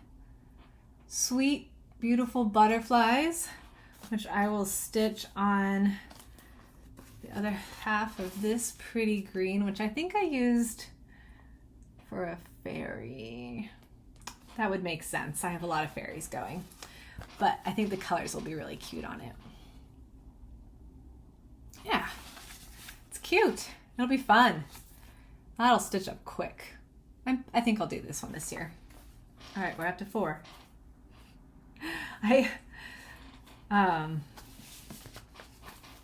Never mind. Okay, this one barely counts as a kit because it's completely full coverage and it's one color. Well, 2 colors, white and red. But it's so cute. It's from Stitch by Stitch. I got it off of Etsy. Let's cuddle and watch Star Trek. So I have my Ada in there. It's just an 18 count. And that's the call for red. I'll probably stick with it. I might consider... Nah, I mean, we'll see. I don't know. I had considered actually swapping this out. I am so enjoying on my Daydreamer the gridded Ada. The gridded Ada easy count. That I had considered swapping it out for that. But I really, once you got the outside, if you then, like if you did a line for the outside to define that edge and then stitched all the words, it would literally just be filling in. There's no counting at all at that point. So I haven't done it because I don't know that it's worth it. I have another Star Trek one. Because I'm a Trekkie. I love it. With the Starfleet symbol and Enterprise going through space. It's fun. It's fun. And the colors are really happy in that one. Even though most of it will be that deep navy. Same 18 count Ada just tossed into it because full coverage. It doesn't have to be anything fancy. It's not gonna show. Okay, I think this is my last Little House Needleworks. It's a pretty one. Birdcage and flowers. And these ones are absolutely... She does the most amazing, like, brain activating blending in her flowers, and anywhere there's like blended colors, I can guarantee there will be blended colors and you will have to count. But the results are spectacular. This is a linen, but it just looks like a white linen. And then my floss card, which is not complete. I've got a couple holes on it, but it'll be really pretty. Very springy to me, spring, summer. The bird feels a little summerier. I know, we're talking real words here. I don't know if it's because he looks more like a tropical bird of paradise or something with his long tail or what, but it's like late spring, early summer vibes to me. Either way, it's very pretty. I don't know if I'll start this one this year or not, but it's a pretty one. Okay. Oh, we're getting there. We're in the last like little bit, you guys. Thanks for sticking with me. Oh, oofda. Okay. So this one is from a book that I got from my father-in-law for my birthday. Emma Congdon. I mean, her designs are excellent. And I have my tea-dyed even weave. And after much debate, because I like so many things in here, I have decided to do this one. Leave nothing but footprints, kill nothing but time. It just appealed to me this year. And I was vacillating between 3 designs, and I got down to 2, and then I talked to my mom and my sister, and we all came down to this one, and it will be lovely. I think I'll wait till summer to start it though, just because I've got a lot of other things I can do, and maybe that will change. But this one I will at least start this year. So let's put us at 5. It's not even one a month. It's totally contained. Okay, this one we're gonna save for later because it's my most exciting end of box project. All right, the last stack, my friends. We're almost there. This one I bought on Black Friday. Barbara Anna, cutest little hummingbirds. I'm not gonna finish them as a scissor fob. I think I'll just hoop finish it or find a really tiny frame, like a thick frame with a tiny hole would be really cute. But I have this pink splash Lugana, powder pink splash, excuse me, with this cute little polka dots. I did a Satsuma street on this one years ago, and it's so fun to work on. But won't it be cute with those colors? Little hummingbirds. This needs a bag. It's just floating loosey-goosey in my bin, but that one will be fun. And it's definitely going to be started and finished this summer because I think it'll be a couple sessions and that will be in the done pile. Bags, sorry. This one I love. This was part of a series of ocean-themed summer house Stitchworks designs. And it's so cute. I've got this, you know, miscellaneous linen scrap that I'm going to stitch it on. It's full coverage, so it's not really, doesn't really matter what I stitch it on again. But it's a pretty good sized linen count. I'm pretty sure it's at least a 14, so it'll be very comfortable to stitch. My only challenge in it has been kitting it up because I didn't have all the called for colors, but I played with it the other day and I think it's settled into a pretty good spot. The only thing I don't have is, oh, it's so fiddly. It's it's not all on cards. Anyways, that is what I pulled for the background. It kind of looks like a night sky. It could work. Anyways, there's my claw hands holding my fiddly little project. That'll be a fun one. That one will come out this summer. Okay, we're at 6. The number's growing. This one I shared with you last time, or at least, yeah, I think it was last time as part of my haul. It's the other Alice in Wonderland one I told you about, Alice Meets the Caterpillar by Gara. I absolutely love how happy this one is. This is going to be a fun one to stitch. So I've got this one totally kitted. It's going to be on 29 count linen in, what is that called? Crushed strawberry. Sorry, it's handwriting, so not everybody's handwriting is as easy to read. Anyway, I think it'll be really fun, and that one's going to start in February. Okay, where are we at now? Is that 6? Is that 6 starts? Cool beans. Okay, this one, where is the picture? Bent Creek. I did one of their ornaments 2 years ago, and it was so fun to do.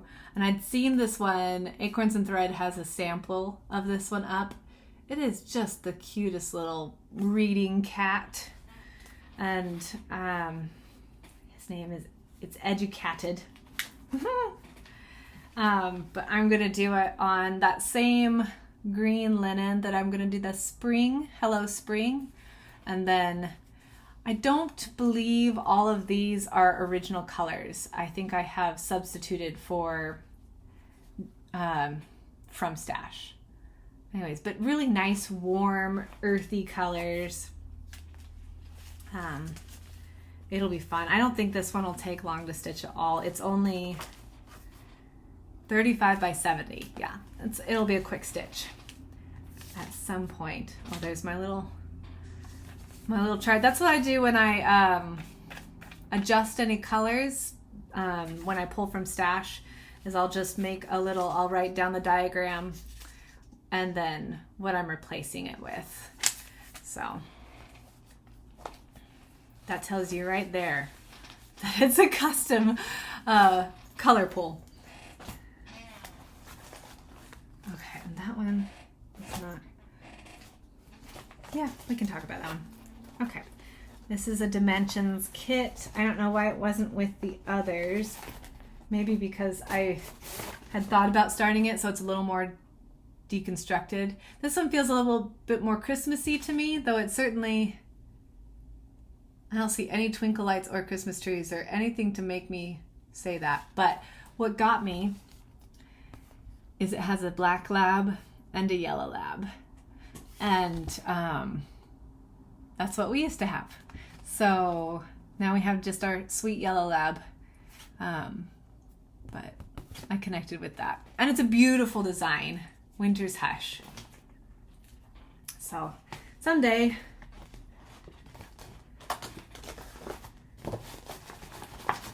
we'll dive into that one. Okay, so I've got 2 left and then we're all done. This one is a very sad story. This is a beautiful chart. It is a discontinued Mirabilia.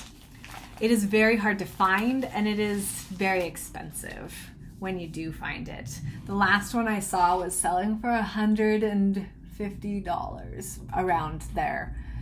Oh my goodness. Her name is Fairy Moon. And these are her colors. She was fully kitted. She was going to be my New Year's start. Well, one of my New Year's Eve starts, rather. Because she was all ready to go. This was a candy wrapper, you guys. It was a chocolate bar. One of those Moonstruck chocolate bars. And it was so pretty when I opened it up. I was like, this has to be a Floss card. Recycle. Reuse and recycle. Anyway, she's so gorgeous. She's beautiful. I think she was originally released in the early 90s. 91-ish, maybe. I pulled out the fabric. I pulled out the kit and was just confirming that everything was square. And I had chosen a 28 count linen, which is what was called for this one. I don't know if there are only a few beads. The earlier, not all of the earlier Mirabilias were as bead heavy as some of the current ones are. And so I wasn't as concerned about adjusting the linen size, but it is what was called for as a 28 count. But somewhere in Laura's brain, I bought the wrong size fabric. It's a big enough chart. This one's big. It finishes, the design area is 18 by 19. So once you frame that, you're talking a 20-inch or bigger with mats piece. Like it's a large piece.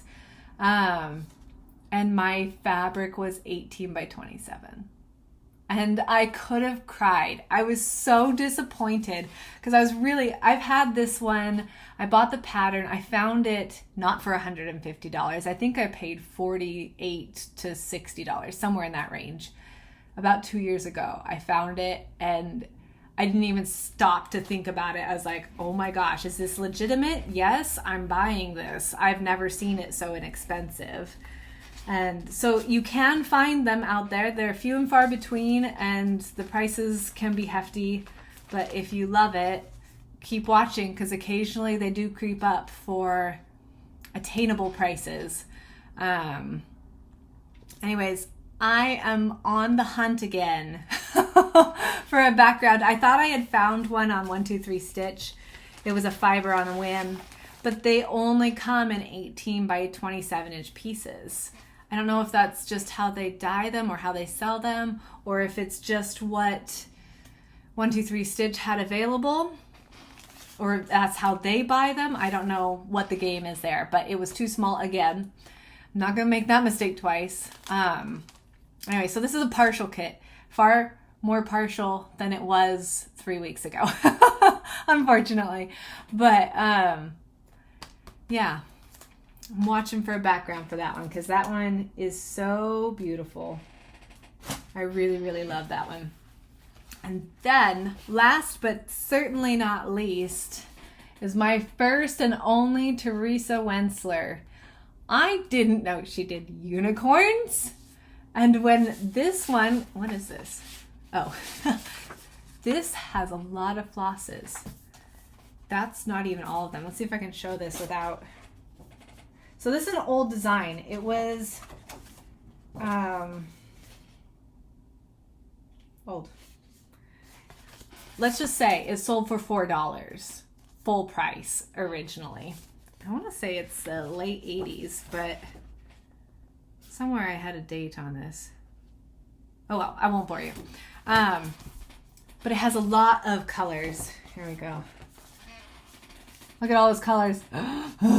And they're blended. They're almost every single color is blended. This will not be, and it's a hand-drawn chart. I'll just show you a portion because it won't mean anything to you. There we go. It won't mean anything to you. It's a hand-drawn chart, and you can see there are so many quarter stitches and half stitches. Like, Teresa Wentzler, man. She'll take your brain for a ride. But I love it. And I loved it even more when I started pulling the colors because, you guys, there's actually colors. That looks so monochromatic in the picture. Look how gorgeous this is. It's gonna be spectacular. I am thrilled. I was so excited to find this. This was my Christmas present to me. And I had this linen in stash.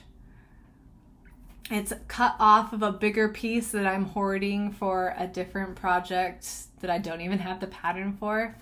It's the Snow Queen, another Mirabilia, but it's, you know, I saw the linen, fell in love, and thought, oh my gosh, the Snow Queen would be gorgeous on this, and I didn't even have the pattern. So anyways, I digress. I think it's going to be gorgeous. And I was watching, who was it?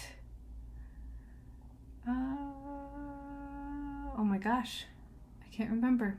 Somebody was talking about, they had a Teresa Wentzler going, it was a dragon, and how they would never stitch it on an Aida because of the, was it on an Aida? Yeah, she recommended stitching on an even weave because of all of the quarter stitches and half stitches that Teresa Wentzler does. And I had this moment where I was like, oh no, is my fabric not good? It's a linen, it does the same things. And this one is actually a fairly even linen. The fibers don't get too tiny on it. So it's gonna be great. It's gonna be gorgeous. It'll just be a little bit of subtle movement in the night sky. And I am thrilled. I would have started this one for my New Year's Eve, but as I said before, I have a unicorn rule where, a self-imposed unicorn rule, where I have to finish one before I start another one. So I need to get out one of my other unicorns so that I can start this one. So 7 potential starts from this. I say potential because plans change, right? That's why my goals are very undefined at this point. It's because I just can't decide what I want to do. I know, oh, that's the end of the kit parade. Da-da-da! As far as 2023 goals go, I know I want to finish some things. I want to fully finish a few of the projects I have finished, and I would like to finish some of my whips, potentially fully finish them as well. Kind of I did a little year in review statistics from last year, which I've never done before. I've never tracked how many whips I have or anything because it really doesn't bother me to have a ton going. It just doesn't bother me. I bounce from what feels good to what feels good, and I stitch for pleasure, not for competition or anything else. But I thought it would be fun. I saw somebody else doing a year in review on Instagram. They were doing like every day they gave a different factoid kind of thing. And that seemed like a lot of posts that I didn't have time for at the moment. But I thought a little mini year in review would be fun. So I have 65 whips, ranging from, I have one large full coverage down to ornaments. So very small projects and everything in between. Last year I started 17 projects. I finished 7 and I fully finished 5. So I almost finished as many as I started. That's not a bad statistical balance. I also, for the quilters out there, I started 3 quilts, I finished 5 tops, and I fully quilted and bound 3 projects. So, and 3 of those tops were for the quilt store I used to work for. So they were actually samples. They're not floating around my house. Anyway, so it was actually a very productive year. We also started Lala G Stitches, which was very exciting and terrifying, but wonderful. It has become such a source of joy, you guys.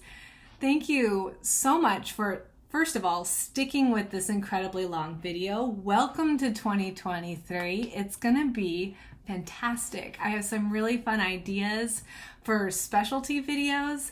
We will do my next whip parade on our anniversary in August. And yeah, it's gonna be a good year. I can feel it. I can feel it in my bones. It's gonna be great. And even if I don't finish one single thing, we're gonna have a lot of fun. So thank you for sticking with me. Happy New Year, my friends, and happy stitching.